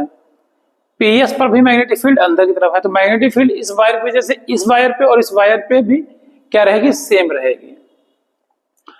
दूसरी चीज है कि अगर मैग्नेटिक फील्ड सेम है तो कहीं ना कहीं इस वायर की वजह से इस पे और इस पे दोनों पे जो फोर्स लगेगा वो भी कहीं ना कहीं क्या होने वाला है, सेम ही होने वाला है। इस वायर पे हमने मान लिया है कि पहली करंट इसको मान लिया I1, इसको I2 मान के चल रहे हैं इसके आगे। तो थीटा यानी कि इस वायर की वजह से ये तार और ये तार, यानी ये दोनों वायर सेम है, इसलिए इस वायर की वजह से इस वायर पर और इस वायर पर दोनों में लगने वाला जो फोर्स होगा वो सेम होगा। तो और थीटा कितना होगा, तो थीटा करंट की डायरेक्शन से, देखिए करंट ऐसे है मैग्नेटिक फील्ड अंदर है। तो ऐसे केस में देखिए करंट जब ऐसे है, मैग्नेटिक फील्ड अंदर है, तो कितनी मैग्नेटिक फील्ड बनेगी? तो मैग्नेटिक फील्ड बनेगी बेटा 90 डिग्री। देखिए थीटा डिग्री ऐसे, थीटा ऐसे है, मैग्नेटिक मतलब कि करंट आपके ऐसे है, मैग्नेटिक फील्ड लाइन ऐसे है, तो एंगल कितना बनेगा? 90 डिग्री बनेगा। तो साइन 90 यहाँ पर भी, और यहाँ पर करंट ऐसे है तब भी मैग्नेटिक फील्ड अंदर की तरफ ही गई है, तो उस इसमें भी 90। अब फोर्स किधर लगेगा? फोर्स समझने के लिए हमारे पास आता है लेफ्ट हैंड रूल। उसके लिए क्या करना होता है कि हमें in the direction of magnetic field को, अपने इंडेक्स फिंगर को मैग्नेटिक फील्ड की डायरेक्शन में करना होता है, तो हमने कर दिया। फिर अपने मिडिल फिंगर को करंट की डायरेक्शन में करना होता है, तो करंट की डायरेक्शन हमने इसको कर दिया। और फिर जो हमारा अंगूठा होता है, जो थंब होता है, वो शो करता है उस पर लगने वाले फोर्स को। तो यहाँ इस वायर पे जो हमारा फोर्स लगेगा उसकी डायरेक्शन कहीं ना कहीं ये होगी, यानी इस वायर पे जो लगने वाला फोर्स होगा उसकी डायरेक्शन कहाँ होगी? ऊपर की तरफ होगी। इस पे अगर हम फोर्स समझे, नीचे वाले पीएस वायर पे अगर फोर्स समझने की कोशिश करें, तो यहाँ पे जब आप फोर्स को समझते हैं तो यहाँ पे कितना फोर्स होगा? इस पीएस पे जो फोर्स होगा उसके लिए आपको मैग्नेटिक फील्ड डायरेक्शन इसको कर दिया आपने ऐसे। फिर ये वाले फिंगर को करना है करंट डायरेक्शन में, करंट डायरेक्शन आपकी ऐसे है, इस तरफ हो जाएगा, तो थंब जो है वो आपके नीचे चला जाएगा। तो ऐसे केस पे इस वाले वायर पे जो फोर्स लगेगा वो नीचे लगेगा। और यहाँ पे आप समझिएगा कि फोर्स कैसे लगेगा। अगर इस वायर पे फोर्स समझने की कोशिश करें, हालांकि पहले से बना दिया था, लेकिन आप समझिएगा कि फोर्स कैसे होता है यहाँ पे, कि करंट आपकी ऐसे नीचे की तरफ जा रही है, मैग्नेटिक फील्ड यहाँ पर भी अंदर है, तो मैग्नेटिक फील्ड अंदर, करंट डायरेक्शन नीचे, तो फोर्स किधर जाएगा? इधर जाएगा। तो इस वाले वायर पर जो फोर्स जाएगा, यानी कि FRS जो होगा उसकी डायरेक्शन ये होगी।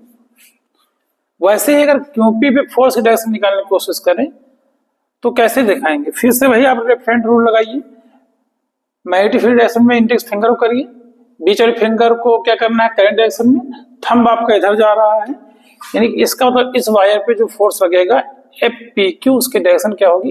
इस डायरेक्शन में। तो सब पे हमने फोर्स आपको बता दिए। अब ये समझना है कि देखिए यहाँ पे ये वाले दोनों फोर्स जो हैं वो इक्वल फोर्स लगेंगे इस वायर पे, जैसे इस पे यानी QR पे फोर्स, यानी मैं ये कह सकता हूं कि FQR पे जो लगने वाला फोर्स है और जो PS पर फोर्स लगने वाला है, ये दोनों फोर्स सेम ही लगेंगे, क्योंकि इस वायर से दोनों तार की जो लेंथ है, जो दोनों वायर की जो डिस्टेंस है वो सेम है। और अब ये दोनों अपोजिट डायरेक्शन में है, तो इसलिए इनका जो नेट रिजल्टेंट फोर्स आएगा FPS का, वो कितना आएगा? वो 0 आएगा। 0 इसलिए आएगा क्योंकि दोनों पे फोर्स सेम लगेगा, तो कोई भी क्वांटिटी अगर सेम माइनस करेगी तो क्या आएगा? 0 आएगा। अब यहाँ पे हमारे पास RS और QP की बात बचती है, तो अगर आप PQ पे फोर्स निकालने की कोशिश करें तो FPQ पे फोर्स कितना आएगा? फार्मूला क्या होता है? तो रेफरेंस में मैं फार्मूला यहाँ पे आपको लिखे दे रहा हूं, आगे भी मैंने बताया था, आप फिर भी लिख लीजिए। Mu naught I1 into I2 upon 2 pi R, और इंटू आप लेंथ से मल्टीप्लाई करते हैं, तो यही होता है अगर दो पैरेलल वायर में करंट फ्लो हो रही है तो उनमें लगने वाले फोर्स का फार्मूला। तो यहाँ ये दोनों एक दूसरे के पैरेलल है। अब म्यू नॉट की वैल्यू क्या होती है? 4 pi into 10 to the power minus 7। I1 into I2, I1 मैंने मान के रखा है 2 एम्पियर को, और I2 हमने ये इस लूप में जो करंट जा रही है 1 एम्पियर है, और अपान ये यहाँ पे लिखे या ना लिखे कोई दिक्कत नहीं है, आगे देखा जाएगा। और इसके बाद जो लेंथ है वो इस तार की जो लेंथ है वो कहीं ना कहीं कितनी? 4 सेंटीमीटर है। तो देखो ये और ये लेंथ सेम ही तो रहेंगी, तो 4 सेंटीमीटर को मीटर में कंसीडर करने के लिए 10 की पावर माइनस 2 से हम लोग मल्टीप्लाई कर देंगे। यहाँ पे नीचे हो जाएगा 2 पाई R। R क्या है? यहाँ से यहाँ तक की इसकी डिस्टेंस, तो ये 2 सेंटीमीटर दिया है, तो 2 सेंटीमीटर 10 की पावर माइनस 2 से मल्टीप्लाई कर देंगे मीटर में। तो इस चीज को ओवरऑल जब लोग पूरा सॉल्व कर लेंगे तो वैल्यू हमारी आ जाएगी 8.0 into 10 to the power minus 7 newton. इतनी वैल्यू यहाँ पर हमारी आ जाएगी किसकी? FPQ की, समझ लीजिए। तो PQ की वैल्यू इतनी हमारी जो है वो आ जाएगी। अब इसके बाद अगर हम लोग RS की वैल्यू निकाल सॉल्व करते हैं तो FRS वैल्यू कितना हो जाएगा? फिर से ये फॉर्म में लिखेंगे, म्यू नॉट की value 4 pi into 10 to the power minus 7 current 2 into 1 ampere into length कितनी है, फिर से 4 सेंटीमीटर है, तो 10⁻² से मल्टीप्लाई कर दीजिए, मीटर में तो नीचे सारा थोड़ा चेंज हो जाएगा 2 पाई। अब ये जो डिस्टेंस है देखिए यहाँ से यहाँ तक 2 है और यहाँ से यहाँ तक कितनी है, तो यहाँ से यहाँ तक देखिए ऊपर कितनी लिखी है 2.5, तो ये भी तो 2.5 ही होगी, तो टोटल डिस्टेंस कितनी हो जाएगी यहाँ से यहाँ तक, टोटल डिस्टेंस हो जाएगी 4.5, तो 4.5 इंटू इसको भी मीटर बताएगा 10⁻² से मल्टीप्लाई कर देंगे, तो इसको जब सॉल्व करेंगे तो ये वैल्यू आ जाएगी 3.55 इंटू 10⁻⁷ न्यूटन। इनका अगर नेट रिजल्ट निकालने की कोशिश करें, देखेंगे PQ वाली वैल्यू ज्यादा हावी हो रही है FRS पर, तो कहने के ये बड़ा है, तो इनका नेट रिजल्टेंट क्या आ जाएगा, F net equal to FPQ minus FRS। PQ की वैल्यू आपको दी गई है 8.0 इंटू 10⁻⁷, और यहाँ पे FRS की जो वैल्यू आपको है वो 3.55 इंटू 10⁻⁷ न्यूटन। दोनों को हम जो लोग यहाँ पे माइनस करेंगे तो हमारी इसकी नेट रिजल्टेंट की वैल्यू जो आ रही है वो आ रही है 4.45 इंटू 10⁻⁷ न्यूटन। और क्वेश्चन में एक चीज और पूछ रहा था कि इसकी डायरेक्शन मैग्नीट्यूड के साथ साथ फोर्स की डायरेक्शन को भी बताना है, तो डायरेक्शन ओवरऑल किधर शिफ्ट होगा, तो टुवर्ड्स ओवरऑल रिजल्ट आपको जिधर PQ लग रहा है उधर आपका ये ओवरऑल डायरेक्शन होगा मैग्नीट्यूड का नेट फोर्स का। अब दूसरी चीज जो है वो है, हमने magnitude of direction of force निकाल दिया पहले ही। टॉर्क अगर निकालना है तो टॉर्क का फॉर्मूला सिंपल है, एज इट क्या होता है formula, tau equal to NIAB sine theta.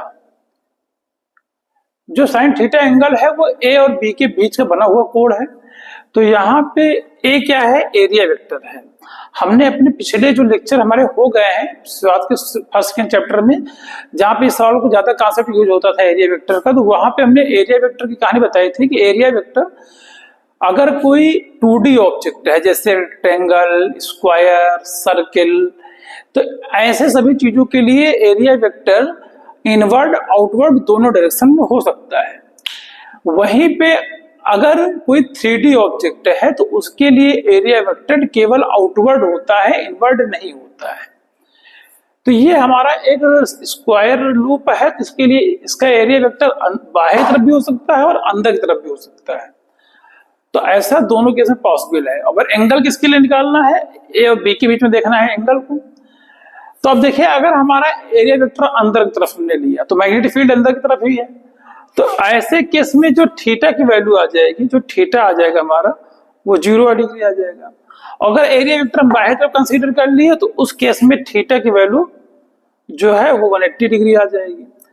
बेटा दोनों के केस में थीटा अगर 0 डिग्री है या थीटा 180 डिग्री है, साइन 0 की वैल्यू भी 0 होगी, साइन 180 की वैल्यू भी 0 होगी, यानी एंगल कोई भी रहे उससे फर्क ही नहीं पड़ेगा। यहाँ पे दोनों के केस में वैल्यू 0 रहेगी, यानी टॉर्क की वैल्यू ओवरऑल क्या हो जाएगी, 0। यानी ऐसे कॉइल पे हमारा कोई भी टॉर्क नहीं लगेगा। टॉर्क कब लगता था बच्चों, जो पीछे था कि जो कॉइल रोटेट किया था तब टॉर्क लगता था। यहाँ तो कॉइल रोटेट नहीं कर रहा, यहाँ पे कॉइल रखा हुआ है, रोटेट करने का कोई कॉन्सेप्ट ही नहीं यहाँ पे बताया गया आपका। चलिए, तो ये आई होप क्वेश्चन आपको समझ में आया होगा, ना समझ में आया हो कुछ कहीं डाउट है वीडियो को दोबारा फिर से करके देख लीजिएगा। अब हम अगले स्लाइड पे लेके आते हैं मूविंग कॉइल गैल्वेनोमीटर को। ठीक है, लास्ट कॉन्सेप्ट होगा, उसके एक दो कॉन्सेप्ट की जो उसी में थ्योरिटिकल क्वेश्चन होंगे उनको ले लेंगे, तब लेक्चर को क्या करेंगे, समाप्त करेंगे। चलिए पढ़ते हैं अगले स्लाइड में मूविंग कॉइल गैल्वेनोमीटर। तो बच्चों अब हम समझते हैं मूविंग कॉइल गैल्वेनोमीटर के विषय में क्या होता है। तो थोड़ा सा पहले डिस्क्रिप्शन समझ लीजिए कि मूविंग कॉइल गैल्वेनोमीटर होता क्या है। एक्चुअल में करंट जो है वो नापी जा रही थी अभी तक एमीटर से, और अभी तक भी आगे भी यूज हो रहा है एमीटर का। तो गैल्वेनोमीटर की क्या नीड थी, इसको क्यों लाया गया। तो एमीटर जो था एक भारी भरकम करंट को नापता था, यानी कि एम्पियर में। 1 एम्पियर इक्वल टू होता है बच्चों 1000 मिली एम्पियर, यानी 1 ampere equal to 1000 milli ampere. अब सोचिए अगर 1, 2, 3 milli ampere, 4 milli ampere, 5 milli ampere जैसी कोई करंट बन रही हो, तो क्या उसको एमीटर में समझ पाना जो है संभव होगा।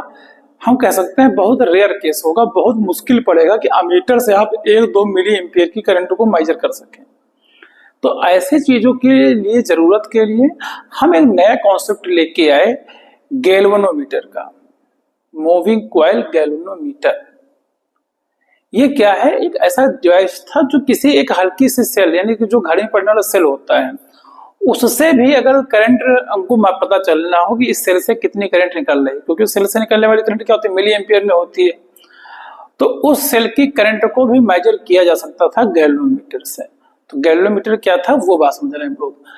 तो गैल्वेनोमीटर क्या होता है, किस बेस पे बनाएगा, कैसे बनाएगा, उसको समझते हैं। चलिए आइए।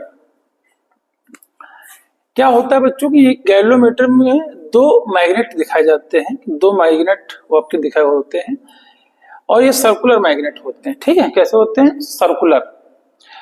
तो सर्कुलर मैग्नेट होते हैं कुछ इस तरीके से, यहाँ पे हम बना दे रहे हैं आपके लिए। इस तरह के सर्कुलर मैग्नेट होते हैं। एक नॉर्थ मैग्नेट हो गया मान लीजिए, इस तरह से एक मैग्नेट आपका और रहेगा। तो थोड़ा सा ऐसे मैं समझाने की कोशिश कर रहा हूँ, क्योंकि 3D ऑब्जेक्ट होता है तो पूरा एक्यूरेट डायग्राम उस तरह से बनाना पॉसिबल नहीं रहता है, लेकिन तब भी कोशिश करेंगे कि आपको बात समझ में आएगी। इस तरह से थोड़ा सा 3D यानी और कर्व यानी सर्कुलर मैग्नेट होते हैं। इनके बीच में एक सिलेंड्रिकल होता है, ऐसे बेलन टाइप का सिलेंड्रिकल बेलन होता है, और जिसके ऊपर जो है वो तार लपेटे होते हैं। कुल तार ऐसे जाते हैं, और तार इसके ऊपर क्या होते हैं, इस तरह से वायर जो होते हैं, तार इस वायर पे क्या होते हैं, इस तरीके से वायर क्या हो जाते हैं, लपेटे रहते हैं। यही होता है कुल मिला के हमारा गैल्वेनोमीटर की शुरुआत के बनने का प्रोसेस। इसके बाद बच्चों क्या होता है, इस पे नीचे से इनका संबंध दो टर्मिनल वायरों से होता है, एक टर्मिनल पॉइंट 1, एक टर्मिनल पॉइंट 2। ऊपर क्या होता है, ऊपर यहाँ पर एक पॉइंटर लगा होता है। पॉइंटर का काम क्या होता है कि जब इस पे करंट दी जाएगी तो करंट देने से, क्योंकि यहाँ पे मैग्नेट लगा हुआ तो एक मैग्नेटिक फील्ड भी है, और सर्कुलर मैग्नेट इसलिए बनाए जाते हैं बच्चों क्योंकि इसको हर जगह से यूनिफॉर्म मैग्नेटिक फील्ड मिलती रहे, और दूसरी चीज कि एरिया वेक्टर का और जो मैग्नेटिक फील्ड के बीच का जो एंगल है वो ना चेंज हो। तो उसको कांस्टेंट रखने के लिए जो है सर्कुलर मैग्नेट बनाया जाता है। यानी कि इसको अगर मैं आपको टॉप व्यू से समझाने की कोशिश करूं तो टॉप व्यू में जैसे मान लीजिए अगर इसको मैं ऊपर से देखूं ऐसे, तो ऐसे अगर मैं देखूंगा तो हमें एक हिस्सा नॉर्थ का दिखाई पड़ेगा, कुछ इस तरीके से एक हिस्सा नॉर्थ का समझ में आएगा, और एक हिस्सा हमको इधर का समझ में आएगा साउथ का। तो दो पोल हमें इस तरह से नजर आएंगे, एक नॉर्थ का एक साउथ का। और ये जो ऊपर का सिलेंड्रिकल हिस्सा है ये वाला, ये हमें टॉप से ऐसे दिखाई पड़ेगा, और ये जो मैग्नेट है क्योंकि इस कर्व है तो हमें कर्व मैग्नेट कुछ इस तरह से दिखाई पड़ेंगे राउंड शेप में। राउंड शेप में हमें मैग्नेट कुछ इस तरीके से नजर आएंगे। तो यहाँ पे ये जो तार है बच्चों वो यहाँ पे कुछ इस तरीके से है। तो इनका एरिया वेक्टर क्या है, इनका एरिया वेक्टर कुल मिला के, अभी मान लीजिए जब कॉइल ऐसे है तो इसका एरिया वेक्टर ऐसे है। तो मैग्नेटिक फील्ड इसमें क्या होती है, रेडियली होती है। मैग्नेटिक फील्ड कुछ इस प्रकार से बनाई जाती है कि जैसे आप ये समझ के रखें कि अगर मैग्नेटिक फील्ड कुछ यहां से है तो ये ऐसे मैग्नेटिक फील्ड, यहाँ के लिए मैग्नेटिक फील्ड कुछ ऐसे, हर तरीके की मैग्नेटिक फील्ड यहाँ पे आपको समझ में आएगी, ये जान लीजिए। ठीक है, थोड़ा सा हम आपको अलग मार्कर्स बनाने की कोशिश करते हैं कि यहाँ पे मैग्नेटिक फील्ड कुछ अंदर से अगर देखेंगे तो कुछ इस तरीके से नजर आती है मैग्नेटिक फील्ड। ठीक है, इसका मतलब क्या होता है, क्योंकि परफेक्ट उस तरह से तो बनाया नहीं, दूसरा डायग्राम बना रहता है, कोशिश कर रहे हैं आपको बताने के लिए। अब मैग्नेटिक फील्ड क्या है कि इस तरह से मैग्नेटिक फील्ड बन गई तो जब ये एरिया वेक्टर घूमेगा, तो एरिया वेक्टर जब ऐसे घूम गया तो कोई ना कोई इस वाली मैग्नेटिक फील्ड लाइन को ले लिया इसने, तो उसके साथ इसका एंगल कितना बन जाएगा, 90 डिग्री बन जाएगा। जब और घूमेगा तो दूसरी मैग्नेटिक फील्ड एरिया के साथ इसका एंगल 90 डिग्री हो जाएगा। तो जितने बार ये घूमता रहेगा तो बी और ए के बीच एंगल बी एंड जो थीटा है, theta between A and be always जो है 90 डिग्री। इसलिए ये सर्कुलर मैग्नेट लगाए जाते हैं। सर्कुलर मैग्नेट जो है उसको एक कांस्टेंट मैग्नेटिक फील्ड एरिया देते हैं, यूनिफॉर्म मैग्नेटिक फील्ड देते हैं। दूसरी चीज है कि ए और बी के साथ जो एंगल है वो ऑलवेज 90 ही बना रहता है, यानी कि जो क्वाइल है उसकी टर्न करने से एंगल नहीं चेंज होगा, ये कांस्टेंट रहेगा 90 डिग्री। तो कुछ इसके लिए ये सर्कुलर मैग्नेट इस्तेमाल किए जाते हैं। अब इसी, ये तो एरिया वेक्टर की बात कर रहे हैं, अब यही पॉइंट है और इस पॉइंट पे एरिया वेक्टर दिखाया नहीं जाता, ये माना जाता है। अब इस पॉइंट पे हम लगा देते हैं पॉइंटर को। अब देखिए पॉइंटर यहाँ पे हम दिखा रहे हैं ऐसे फिलहाल, लेकिन ये मान के चलिए पॉइंटर कोई ऐसे नहीं गया है, ये ऐसे है, मतलब इनसाइड पे ऐसे ऐसे घूम रहा है, ठीक है। तो किया क्या गया है, थोड़ा सा डिमोन्स्ट्रेशन हमको बताने की कोशिश करते हैं। जैसे ये मान लीजिए मैग्नेट है सर्कुलर, तो सर्कुलर मैग्नेट इस मान लीजिए कि ये मैग्नेट क्या सिलेंडर है, सर्कुलर मैग्नेट तो आपके लगे हुए हैं। तो उस पे अभी हमने डायग्राम आपको दिखाया वो ऐसे आपको दिख रहा है। फिलहाल ये डायग्राम जो गैल्वेनोमीटर होता है उसके लिए ऐसे होता है। तो उसमें क्या होता है कि इसके ऊपर वायर लपेटे होते हैं। तो वायर कैसे लपेटे होते हैं, इसके ऊपर ऐसे कुछ इस तरीके से इसके ऊपर क्या होते हैं, तार लपेटे होते हैं इस तरीके से। तो कॉइल जैसे जैसे जब इसमें हम करंट देंगे तो करंट देने से क्या होगा, हमें ऐसे से करंट, तार लपेटे हुए हैं, तो ये जो कॉइल का शेप आया है वो कैसा शेप आया है, इसके ऊपर देखो ये रेक्टेंगुलर शेप कॉइल का आया हुआ है। और यहाँ पे लगा होता है क्या पॉइंटर इसका, ठीक है, यहाँ पे इसका क्या लगा होता है पॉइंटर, कुल इस तरीके से। तो पॉइंटर जब ऐसे लगा रहता है कॉइल पे, तो जब इस पे हम करंट दिए तो करंट की वजह से जब कॉइल घूमेगी तो कॉइल पे यहाँ पे लगा हुआ है पॉइंटर, ऐसा भी ऐसे है। जब कॉइल घूमेगा तो ये पॉइंटर भी घूमेगा, तो वो कितना घूमेगा, तो जितना हम करंट देंगे उसके हिसाब से इस पे लगेगा टॉर्क। तो टॉर्क इस कॉइल को घुमाएगा तो, और इस कॉइल पे लगा रहेगा हमारा ये पॉइंटर, तो ये पॉइंटर भी घूमेगा और पॉइंटर उतना ही घूमेगा जितना हम करंट दे रहे हैं, क्योंकि बाकी सभी चीजें हम क्या कर रहे होंगे, कांस्टेंट कर रहे होंगे वहां पे, ठीक है। तो ये थोड़ा सा समझने की कोशिश करेंगे यहाँ पे। चलिए अब यहाँ पे, क्योंकि अगर घूम गया तो घूमने के बाद उसको उसकी वापस पोजीशन पे लाना भी जरूरी है, तो यहाँ पे एक हम लगा देते हैं स्प्रिंग को। तो जैसे जैसे जब हमने करंट दिया, इस करंट इसमें हमने दिया ऐसे, कोई आई करंट दिया मान लीजिए, तो करंट देने से क्या होता है, टॉर्क मिलेगा इसको, और टॉर्क देने जब टॉर्क मिलेगा इसको तो ये घूमेगा, और घूमने की वजह से इसको जो सिस्टम सेट किया गया तो ऊपर इसके ऊपर क्या लगा दीजिए, एक स्केल लगा दीजिए। इस स्केल में सबसे बीच में 0 होता है और इधर क्या होता है 1 एम्पियर, 2 एम्पियर, 4 एम्पियर, 5 एम्पियर, इधर भी 1 2 3। तो दो काम करता है एक्चुअल गैल्वेनोमीटर। इसका एक तो 0 क्या होता है बीच में होता है, ये हमारा गैल्वेनोमीटर बनके तैयार हो जाता है। 0 बीच में होने मतलब करंट कोई फ्लो नहीं हो रही है, और इधर से उधर फ्लो होने का मतलब है सेम नंबर, मतलब कि करंट डायरेक्शन, अगर करंट उधर की ओर फ्लो हो रही है तो पॉइंटर उधर घूम जाएगा, इधर की ओर फ्लो हो रही है तो पॉइंटर इधर घूम जाएगा। और ये स्प्रिंग में क्या आएगा, एक कांस्टेंट, मतलब इस पे एक फोर्स लगेगा, मतलब टॉर्क जनरेट हो जाएगा। तो जैसे ही आप करंट बंद करेंगे तो स्प्रिंग फिर से अपनी कंडीशन पे आ जाएगी, और उस कंडीशन की वजह से ये निडल भी इसी 0 वाली कंडीशन में फिर से आ जाएगी। जो बीच में पॉइंटर है हमारा कहाँ आ जाएगा, खिसक के 0 पे आ जाएगा। अब इसमें एक्चुअल में 2 स्प्रिंग लगी होती हैं, एक ऊपर की तरफ एक नीचे की तरफ। तो एक स्प्रिंग एक इस पोजीशन से इधर लाने के लिए होती है, नीचे पोजीशन, नीचे जो स्प्रिंग एक लगी होती है वो इस पोजीशन से इसको इधर लाने के लिए होती है। तो इसमें 2 स्प्रिंगों का इस्तेमाल होता है, ठीक है। तो कुल मिला के यही गैल्वेनोमीटर है मिली एम्पियर। तो कुल मिला के अभी हमने टॉर्क देखा था, तो टॉर्क का फॉर्मूला क्या था, tau is equal to NIAB sine theta, ये ठीक है। अब साइन थीटा ऑलवेज यहाँ पे कितना रहेगा, साइन 90 डिग्री, तो कांस्टेंट ही रहेगा। साइन 90 वैल्यू क्या होती है 1, तो हम उसकी बात ही नहीं कर रहे हैं। वो ए ऐसे है तो मैग्नेटिक फील्ड कहीं ना कहीं आप, ये एरिया वेक्टर ऐसे है तो कोई ऐसी मैग्नेटिक फील्ड आपको मिल जाएगी यहाँ पे, तो मैग्नेटिक फील्ड आपकी ऐसी मिल जाएगी, तो उसके साथ एंगल कितना हो जाएगा 90 डिग्री हो जाएगा। जब ये घूम जाएगा पॉइंटर मान लीजिए यहाँ आ गया, तो मैग्नेटिक फील्ड ऐसी हो जाए तो उसके साथ 90 रहेगा, हमेशा 90, ठीक है, इतना याद रख लो। अब टॉर्क ये इतना ही लगेगा इस कॉइल पे। अब ये टॉर्क जो है, अब इसमें जो स्प्रिंग कांस्टेंट तैयार कर रही है, ये भी एक कांस्टेंट होता है। ये क्या होता है, tau equal to K phi. K क्या है, K है टोरोजनल कांस्टेंट। तो क्या है, टोरोजनल कांस्टेंट, ये भी क्या है, टोरोजनल कांस्टेंट है K, ये जान लीजिए, ठीक है। अब ये टोरोजनल कांस्टेंट K हो गया। अब ये दोनों टॉर्क ही है, क्योंकि जितना टॉर्क कॉइल लगा रही है इसको घुमाने में, सेम अमाउंट में टॉर्क उतना हमारी स्प्रिंग लगा रही है इसको वापस उसी पोजीशन में लाने के लिए। तो ये कहीं ना कहीं दोनों टॉर्क आपस में बराबर होंगे, तो हम कह पाएंगे कि K phi is equal to NIAB।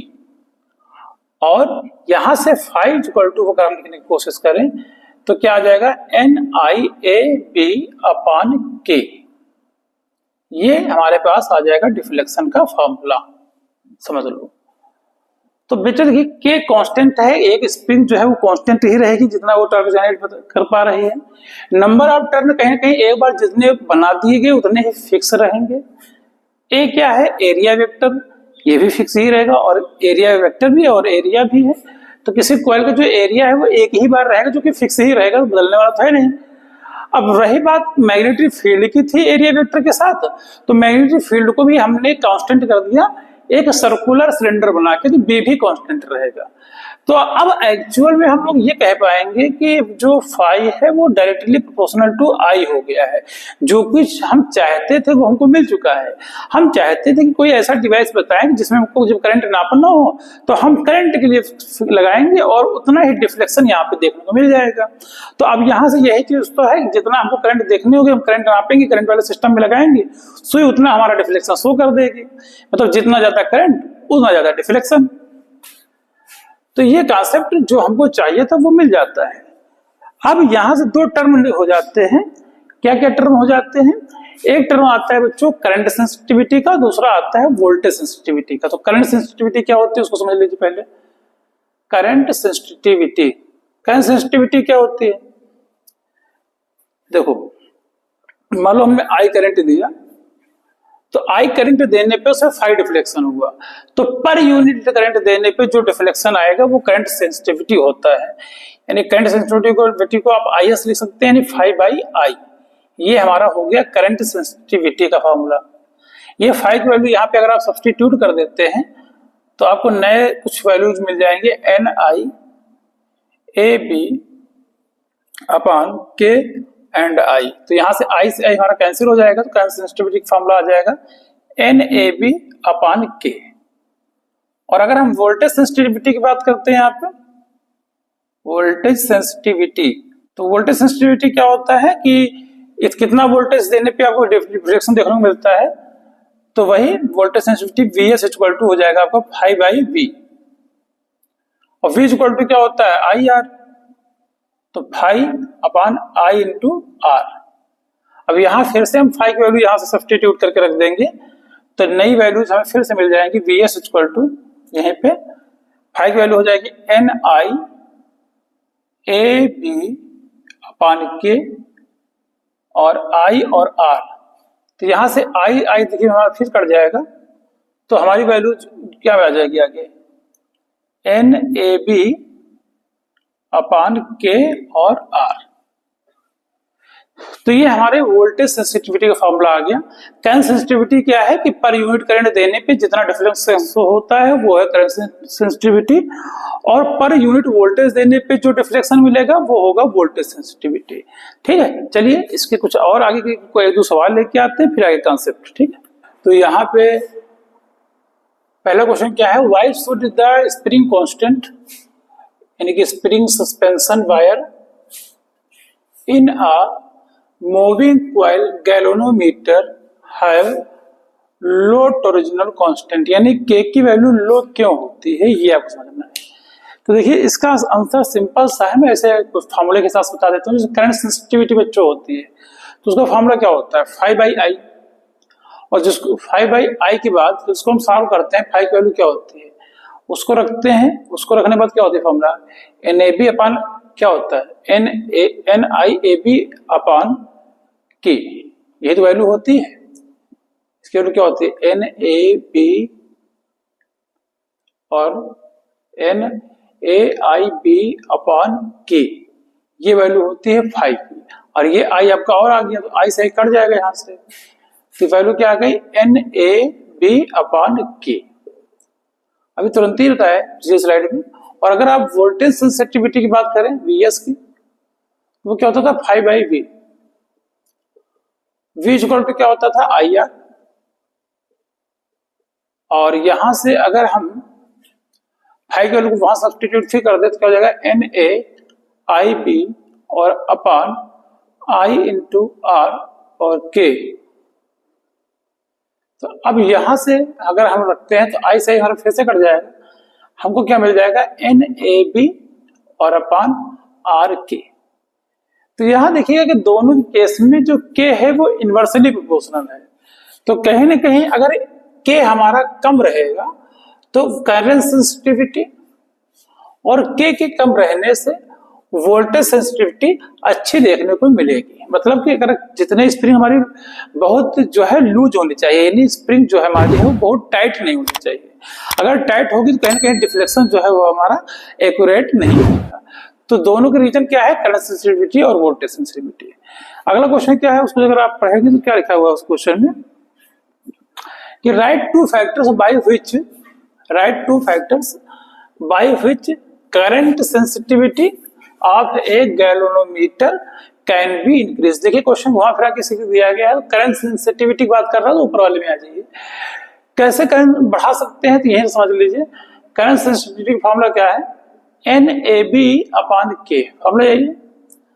तो करंट सेंसिटिविटी चार चीजों के फैक्टर हो सकते हैं। चार फैक्टर क्या हो सकते हैं, पहला तो यह है कि आप जो स्प्रिंग कांस्टेंट है, टॉर्जनल कांस्टेंट है, इसकी वैल्यू आप कम करके करंट सेंसिटिविटी को बढ़ा सकते हैं। दूसरा फैक्टर यह है कि नंबर ऑफ टर्न, यानी एन को अगर आप जितना ज्यादा बढ़ा पाएंगे उससे क्या हो जाएगा, करंट सेंसिटिविटी बढ़ जाएगी, क्योंकि यहाँ पे डायरेक्टली प्रोपोर्शनल है। एरिया बढ़ा दीजिए कॉइल का तब भी आपको करंट सेंसिटिविटी देखने को मिलेगी अच्छी। और है मैग्नेटिक फील्ड जितनी अच्छी आप दे पाएंगे उसकी वजह से, मैग्नेटिक फील्ड बढ़ाने की वजह से भी आपको करंट सेंसिटिविटी देखने को मिलेगी। तो ये हमने आपको बता दिया टोटल चार फैक्टर। क्वेश्चन में केवल कितने लिखने थे आपको, दो फैक्टर, तो कोई भी दो फैक्टर आप लिख दीजिएगा। यहां से अगला क्वेश्चन क्या है, right two factors by which voltage sensitivity of a moving coil galvanometer can be increased. तो आपको वोल्टेज सेंसिटिविटी कैसे बढ़ा सकते हैं, तो ये वोल्टेज सेंसिटिविटी का फॉर्मूला देखिए वहां पे लिखा हुआ है। क्या फॉर्मूला होता है, Vs equal to NAB upon R K. तो यहां से टोटल मिल जाएंगे आपको 5 कॉन्सेप्ट जिनकी वजह से आप वोल्टेज सेंसिटिविटी समझा सकते हैं। यानी कि अगर आर की वैल्यू कम हो जाए तो वोल्टेज सेंसिटिविटी बढ़ जाएगी। स्प्रिंग कांस्टेंट, ओरिजिनल कांस्टेंट या फिर कह सकते हो सस्पेंशन ऑफ वायर, ये अगर कम हो जाए तो उससे भी वोल्टेज सेंसिटिविटी बढ़ जाएगी। और मैग्नेटिक फील्ड बढ़ा सकते हो आप, एरिया बढ़ा सकते हो और नंबर ऑफ टर्न बढ़ा सकते हो। इनके भी बढ़ाने से जो है आपकी वोल्टेज सेंसिटिविटी क्या हो जाएगी, बढ़ जाएगी। तो ये 3 क्वेश्चन जो आपके थ्योरिकल पूछे गए थे, थ्योरिकल लिखना भी रहेगा। यहाँ पे हमने आपको फॉर्मूला लेके आपको हेल्प करके बता दिया है कैसे है। अब चलिए हम लोग धीरे धीरे लास्ट लेक्चर की ओर आ चुके हैं कि अब हम कॉन्सेप्ट पढ़ेंगे कि एक गैल्वेनोमीटर को कैसे हम अमीटर तरह प्रयोग में ले जा सकते हैं और कैसे वोल्ट मीटर तरह प्रयोग में ला सकते हैं उसको। ठीक है, चलिए इसको नोट कर लीजिएगा। तो बच्चों अब समझते हैं कि एक गैल्वेनोमीटर को हम अमीटर की तरह कैसे यूज में ले सकते हैं। चलिए आइए, क्या होता है कि एक जैसे मान लीजिए हमारा सर्किट है, ये एक्सटर्नल बैटरी है और इसका एक एक्सटर्नल रेजिस्टेंस हम मान लेते हैं, वो क्या है, आर है। और यहाँ पे इसके साथ हमने कोई भी लोड रखा होगा मान लीजिए, तो ये इसके 2 टर्मिनल पॉइंट मान लेते हैं हम। और यहाँ पे अगर कोई भी चीज हमने ऐड की ऐसे, है ना, कोई भी बल्ब लगाया, कुछ भी लगाया, तो उसके साथ अमीटर को क्या करते थे, सीरीज में ऐसे लगा देते थे। आज हमें अमीटर नहीं लगाना है, आज हमें इन्हीं टर्मिनल पॉइंट पे गैल्वेनोमीटर सेट करना है। ठीक है, तो गैल्वेनोमीटर मान लीजिए हम यहाँ पे सेट करते हैं, इसको हटा देते हैं थोड़ी देर के लिए। इसी सर्किट में क्या लगाते हैं हम लोग, गैल्वेनोमीटर। तो गैल्वेनोमीटर लगाने के लिए मान लीजिए ये क्या है, हमारा गैल्वेनोमीटर है। गैल्वेनोमीटर मान लेते हैं क्या है, रेजिस्टेंस है गैल्वेनोमीटर का क्या, Rg। और इसके 2 टर्मिनल पॉइंट हो गए, एक मान लीजिए टर्मिनल पॉइंट T1 हो गया, एक पॉइंट टर्मिनल पॉइंट क्या हो गया, T2 हो गया। और इसको हमने क्या कर दिया, इसके साथ ऐसे इसके साथ क्या कर दिया, अटैच कर दिया है। और इस गैल्वेनोमीटर से हमें काम लेना है इससे निकलने वाले करंट का, कि इससे निकलने वाले जो करंट है वो कैसे बताई जाए। तो ये गैल्वेनोमीटर को जो रेजिस्टेंस होता है वो बहुत कम होता है। और ऐसे केस में जो भी इसका रेजिस्टेंस दिया गया और पूरी करंट अगर इसके अंदर से चली जाएगी, तो क्योंकि गैल्वेनोमीटर जो हमने बताया था कि बहुत स्मॉल करंट नापने के लिए बनाया गया था, और यहां से अगर पूरी करंट इसी से चली जाएगी तो गैल्वेनोमीटर की जिंदगी खराब हो जाएगी, जिंदगी खत्म, टाटा बाय बाय हो जाएगा इसका। ध्वस्त हो जाएगा सर्किट। तो ऐसा काम है, चलता रहे, काम भी हो जाए, वही है कि सांप भी मर जाए लाठी भी ना टूटे, काम भी हो जाए और गैल्वेनोमीटर हमारा बचा भी रहे। तो ऐसे चीज के लिए हम क्या करते हैं, इसके साथ पैरेलल में एक वेरी वेरी स्मॉल रेजिस्टेंस, जिसको हम लोग शंट रेजिस्टेंस बोलते हैं, ये स्मॉल रेजिस्टेंस को इस सर्किट के साथ क्या कर देते हैं, अटैच कर देते हैं। वेरी स्मॉल रेजिस्टेंस इस सर्किट में क्या कर देते हैं, अटैच कर देते हैं। अब इससे क्या होता है कि पैरेलल में अगर हम स्मॉल रेजिस्टेंस ऐड कर रहे हैं तो पैरेलल में कॉम्बिनेशन ऑफ रेजिस्टेंस की थ्योरी कहती है कि अगर दो रेजिस्टेंस, मान लो एक रेजिस्टेंस 1 करोड़ भी क्यों ना हो और उसके साथ हमने 1 ओम का रेजिस्टेंस अगर ऐड कर दिया तो ओवरऑल जो रेजिस्टेंस आएगा वो 1 से कम आएगा। तो हम यहाँ पे रेजिस्टेंस को कम कर रहे हैं नीचे वाले वायर में, तो उसके लिए हमने इसके साथ एक जो है वेरी स्मॉल रेजिस्टेंस क्या किया है, वो ऐड किया है।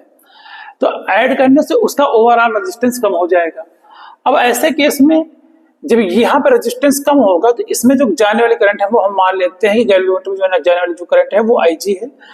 अब यहाँ से जो टोटल करंट निकले थे वो I थे, I इसमें गई, यहाँ से IG अगर उसमें चली गई बच्चों, तो इसमें हम मान सकते हैं कि जो जाने वाली करंट है वो क्या हो जाएगी, I माइनस IG हो जाएगी।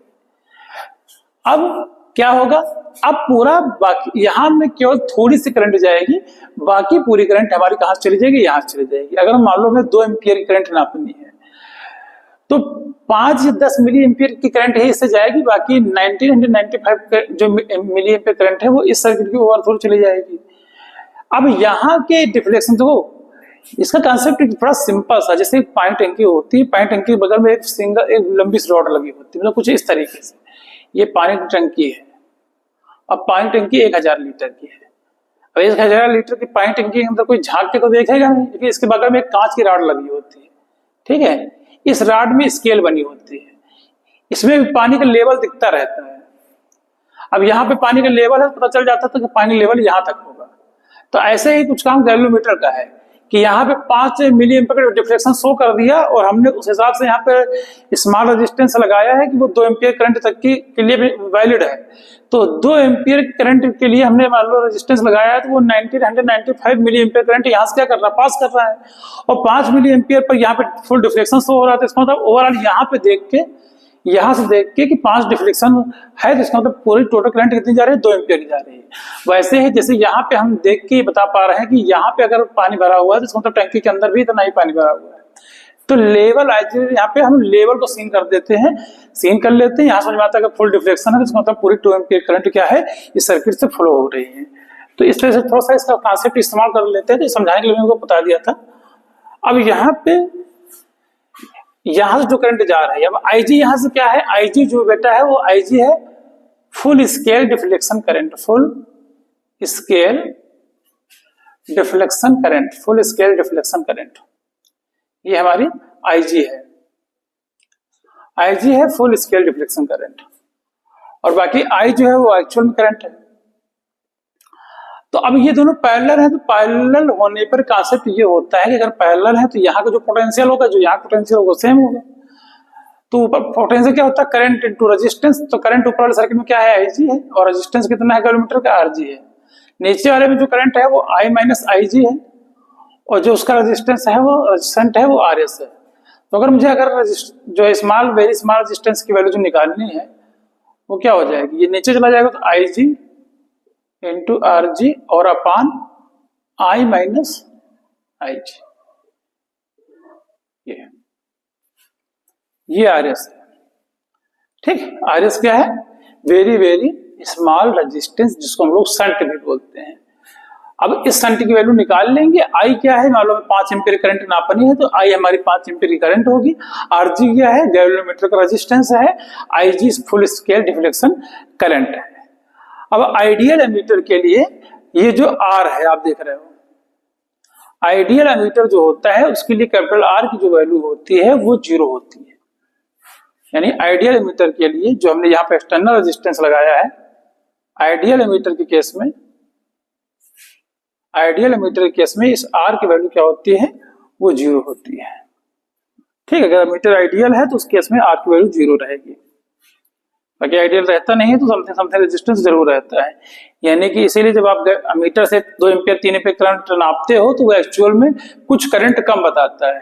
तो भैया आने वाले चैप्टर में जब आप आगे आके पढ़ेंगे तो वहां आपको पता चलेगा कि जो एक्चुअल में हमारा मीटर होता है वो मेन वैल्यू जो उसकी करंट की है वो नहीं बता रहा होता, जबकि उसकी आरएमएस वैल्यू बता रहा होता है, रूट मीन स्क्वायर वैल्यू बता रहा होता है, तो कुछ उससे कम।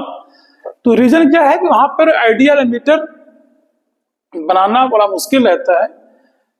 तो अगर आइडियल एमीटर होगा उसका रेजिस्टेंस 0 रहेगा तब हम लोग उससे एक्यूरेट वैल्यू ऑफ करंट निकाल पाएंगे। ठीक है, चलिए तो इस तरीके से हम एक गैल्वेनोमीटर को एमीटर में बदल सकते हैं। तो कॉन्सेप्ट थ्योरी में बताएंगे कि क्या करेंगे, क्या करते हैं। तो गैल्वेनोमीटर के साथ एक वेरी स्मॉल रेजिस्टेंस ऐड करते हैं। एक क्या है, वेरी वेरी स्मॉल रेजिस्टेंस है, जिसको किसमें ऐड करते हैं, पैरेलल में ऐड करते हैं। ठीक, वेरी स्मॉल रेजिस्टेंस, जिसका नाम क्या है, इसका नाम है संट बाबा, है ना, संट, SHUNT, संट पैरेलल में ऐड करते हैं। पैरेलल में ऐड करने से क्या होता है, ओवरऑल रेजिस्टेंस कम हो जाता है और पूरी करंट हमारी क्या हो जाती है, नीचे वाले सर्किट से पास आउट हो जाती है और बस हमारा गैल्वेनोमीटर जो है एक एमीटर तरह का क्या होता है, करने लगता है। चलिए अब हम लेके आते हैं कि एक जो गैल्वेनोमीटर है उसको वोल्टमीटर के तरीके से काम में लिया जा सकता है। तो बच्चों अब समझते हैं कि एक वोल्टमीटर में गैल्वेनोमीटर को कैसे कन्वर्ट करेंगे। ठीक है, चलिए आइए यहाँ पे क्या करते हैं, जैसे ये मान लीजिए हमारा कोई एप्लीकेशन यहाँ पे लगा हुआ है और एप्लीकेशन का कोई रेजिस्टेंस मान लीजिए 8 डैश है, कुछ भी है, और ऐसे करके सर्किट में लगा हुआ है और इसका हमें क्या नापना हो, वोल्टेज नापना हो। तो वोल्टेज नापने में क्या होता था कि इसके साथ वोल्ट मीटर लगा देते थे पैरेलल में। तो आज हमारे पास वोल्ट मीटर तो है नहीं, हमारे पास क्या है, फिर से बता रहे हैं, हमारे पास है गैल्वेनोमीटर। ठीक है, तो गैल्वेनोमीटर है, गैल्वेनोमीटर को जो रेजिस्टेंस है वो Rg है और इसको हमने लगा दिया है कैसे, इसके साथ इस बार इस पॉइंट के साथ हमने लगा दिया है, ये टर्मिनल पॉइंट 1 है, ये टर्मिनल जो है, एक सेकेंड, ये टर्मिनल ऐसे बना देते हैं, ये टर्मिनल हमारा T.2 है और इसको इसके साथ ऐसे लगा दिया है। अब यहाँ पे कॉन्सेप्ट ये देखना है कि वहां पे करंट को गुजारना था नीचे वाले सर्किट से, यहाँ पे करंट देखिए फिर से समझ लो चाहे तो, यहाँ पे जो करंट ऊपर वाले में जा रहे हैं वो क्या है, IG, और नीचे वाले सर्किट में करंट कितने जा रहे हैं, I माइनस IG। अब यहाँ पे करंट ना जाए, लॉजिक समझो, इस वाले सर्किट में करंट जाए ही ना, तभी तो पूरी करंट यहां से निकलेगी, क्योंकि अगर आइडियल वोल्टमीटर होगा तो उसका रेजिस्टेंस इन्फिनिटी होगा। तो यहां पे करंट ना जाए तो इसके लिए लॉजिक फिर समझिएगा कि इसके लिए यहीं पे सीरीज में एक हाई रेजिस्टेंस जोड़ देते हैं। ये क्या है हमारे पास, ये एक हाई रेजिस्टेंस है, हाई रेजिस्टेंस को इस बार सीरीज में ऐड कर देंगे। तो जब यहाँ पे रेजिस्टेंस हाई हो जाएगा और सीरीज में इसको जोड़ के जब रिजल्ट निकालेंगे तो वो और हाई आएगा, तो यहां से करंट अब सर्किट में नहीं जाएगी। तो IG क्या है, फुल स्केल डिफ्लेक्शन करंट है, थोड़ी बहुत हल्की फुल्की वही, तो जिसमें वो स्विच डिफ्लेक्शन शो करे, बाकी पूरी करंट कहां से जाएगी, यहां से निकल जाएगी। तो ऐसे केस में क्या है कि जब आपको वोल्टमीटर को, जब गैल्वेनोमीटर को वोल्टमीटर में बदलना होगा तो उसके साथ उसके सर्किट में सीरीज में हम लोग एक हाई रेजिस्टेंस ऐड कर देते हैं, जिससे ओवरऑल रेजिस्टेंस बढ़ जाता है और हमें पोटेंशियल हम लोग क्या कर लेते हैं, फाइंड कर लेते हैं। अब क्या होगा कहानी में, फिर से आप समझ लो, तो ये तो मैं जो बता रहा हूँ थ्योरिकल आपसे पूछा भी जाता है। तो देखिए पैरेलल में जो पोटेंशियल यहाँ पर होगा वही पोटेंशियल इसके साथ जो हमने ऐड किया वही पोटेंशियल यहाँ पर भी होगा। तो जो इसका पोटेंशियल है वही इसका पोटेंशियल है, तो पोटेंशियल कितना होगा, पोटेंशियल में करंट क्या जा रही है बेटा, IG जा रही है। और अगर रेजिस्टेंस की बात करें तो रेजिस्टेंस देखिए सीरीज में डायरेक्ट ऐड हो जाता है, गैल्वेनोमीटर का रेजिस्टेंस RG और इसका रेजिस्टेंस R हो गया, तो क्या हो जाएगा RG प्लस R। तो यहां से IG नीचे चला जाएगा तो क्या हो जाएगा, देखो यहां से हमें देखने को मिल जाएगा V अपॉन IG और equal to RG plus R। अब यहां से अगर जो हमने एक्सटर्नल रेजिस्टेंस निकाला तो RG उधर चला जाएगा तो क्या हो जाएगा V upon IG minus RG। तो ये कैपिटल R बराबर हमारा इतना फॉर्मूला आपका आ जाएगा। कैपिटल R क्या है, वही हाई रेजिस्टेंस है, IG क्या है, वही फुल स्केल डिफ्लेक्शन करंट है। और आइडियल वोल्टमीटर के लिए कहा है, समझ लो आइडियल अगर वोल्टमीटर है, आइडियल वोल्टमीटर के लिए जो रेजिस्टेंस R की वैल्यू होती है वो क्या होती है, इन्फिनिटी होती है। तो क्या करते हैं, वोल्टमीटर में कैसे बदलते हैं, वोल्टमीटर बदलने के लिए गैल्वेनोमीटर के साथ उसके साथ सीरीज में हम लोग एक हाई रेजिस्टेंस वैल्यू को क्या कर देते हैं, ऐड कर देते हैं। फॉर्मूला आपका ये आ गया, ठीक है। तो इस तरीके से बदलते हैं। चलिए एक आधे क्वेश्चन इसके बच्चे हैं, फिर लेक्चर को क्या कर देंगे हम लोग, समाप्त कर देंगे। चलिए सब क्वेश्चन लेके आते हैं फटाफट, आइए। तो चलिए बच्चों इस क्वेश्चन को देखते हैं बड़ा आराम से, एक दो क्वेश्चन बस इसी के हैं, बस इसके बाद लेक्चर क्या हो जाएगा हमारा, समाप्त हो जाएगा। चलिए क्या क्वेश्चन लिखा है, a galvanometer has a resistance of 30 ohm, it gives a full scale deflection with a current of 2 milliampere. Calculate the volt value of the resistance needed to convert it into an ammeter of range 0 to 0.3 ampere. ये हमारा question होने वाला है। तो देखिएगा कि galvanometer को जो रेजिस्टेंस दिया है, तो गैल्वेनोमीटर का रेजिस्टेंस बच्चों कैसे दिखाएंगे, गैल्वेनोमीटर का जो रेजिस्टेंस होता है वो आरजीएस दिखाते हैं, कितना दिया गया है, 30 ओम दिया गया है। और इसके बाद it gives a full scale deflection with the current, तो फुल स्केल डिफ्लेक्शन करंट किससे दिखाते हैं, आईजी से कितनी दी गई है आपको, 2 मिली एम्पियर दिया गया है, 2 मिली एम्पियर करंट आपको क्वेश्चन में दिया गया है। Calculate the value of range resistance needed to it into an ammeter range, यानी एमीटर की जो करंट है वो कह रहा है कि 0.3 एम्पियर बनाने के लिए आपको इसको बनाना है, ये जान के रहेगी। अब यहाँ पर ये दिया है मिली एम्पियर में, तो हो सके तो इसको आप क्या करेंगे, सबसे पहले एम्पियर में बदलने के लिए 10 की पावर -6 क्या करते हैं, मल्टीप्लाई कर देंगे। अब हमें क्या करते थे, अगर एमीटर बनाने के लिए क्या करते थे, उसके साथ सीरीज में पैरेलल में एक स्मॉल रेजिस्टेंस ऐड कर देते थे। स्मॉल रेजिस्टेंस को हम क्या बोलते थे, शंट, तो उसकी वैल्यू क्या होती है, फार्मूला क्या होता था, RS इक्वल टू, वहां पे दो करंट होती थे IG इंटू RG, तो आप वही मल्टीप्लाई कर देंगे, IG इंटू RG और अपान I माइनस IG, यही तो फॉर्मूला होता था। आप सारी वैल्यू सब्स्टिट्यूट कर दीजिए, आपका आंसर आ जाएगा।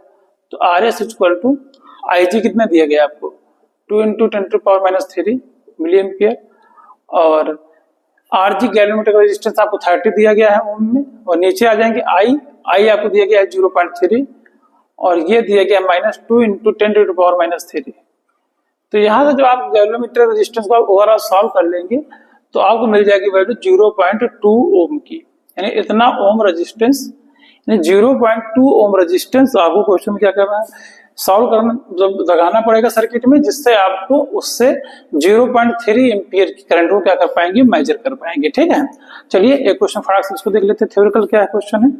तो अगला क्वेश्चन क्या है बच्चों, देखते हैं क्या है, which one of the two an ammeter or a millimeter has higher resistance and why। Ammeter या मिलीमीटर में किसका रेजिस्टेंस ज्यादा होता है और क्यों। देखिए अमीटर जो होता है बच्चा वो आपकी करंट को नापता है इन एम्पियर में, यानी करंट कहीं ना कहीं करंट की ज्यादा बड़ी वैल्यू नापता है। तो करंट की अगर वो बड़ी वैल्यू नाप रहा है तो इसका मतलब कहीं ना कहीं उसका रेजिस्टेंस क्या होना चाहिए, कम होना चाहिए। तो इसका रीजन भी हो गया। तो रेजिस्टेंस किसका कम होता है, मीटर का। क्यों होता है, क्योंकि वो कम जो है ज्यादा बड़ी वैल्यू ऑफ करंट जो है, जो लार्जर नंबर वैल्यू है करंट की, उसको जो है मेजर करता है, इसलिए इसका रेजिस्टेंस क्या होता है, कम होता है। वहीं पे मिली एम्पियर जो करंट को नापता है वो इन मिली एम्पियर में नापता है। मिली एम्पियर में नापने की वजह से करंट की मिनिमम वैल्यू नापता है, इसका मतलब इसका रेजिस्टेंस क्या होना चाहिए, वो जो है ज्यादा होना चाहिए। तो दोनों को बस इतना ही कॉन्सेप्ट होता है, इसी को आप थ्योरेटिकल लिख सकते हैं क्वेश्चन में। ठीक है, और अब यहां से हम इस लेक्चर में, हमने इस लेक्चर को कम से कम 1.5 घंटे का 1.5 आवर का टाइम लिया है इस लेक्चर को कंप्लीट कराने में। 2-4-5 मिनट इधर उधर बात अलग है कि सभी कॉन्सेप्ट इसी में हो जाए। वीडियो थोड़ा सा कभी कभी लेट हो रहा है थोड़ा किसी कारणवश से, इसलिए इसको थोड़ा सा लंबा वीडियो बना के इसी लेक्चर में हमने पूरे कॉन्सेप्ट, थ्योरी, न्यूमेरिकल, सभी चीजें इसमें क्या कर दिया, हमने कंप्लीट करा दिया है। अब हम अगले लेक्चर से इसके बाद जो लेसन 5 है उसको लेके आएंगे आपके सामने। तब तक के लिए बच्चों पढ़ाई करते रहिए। जय हिंद, जय भारत।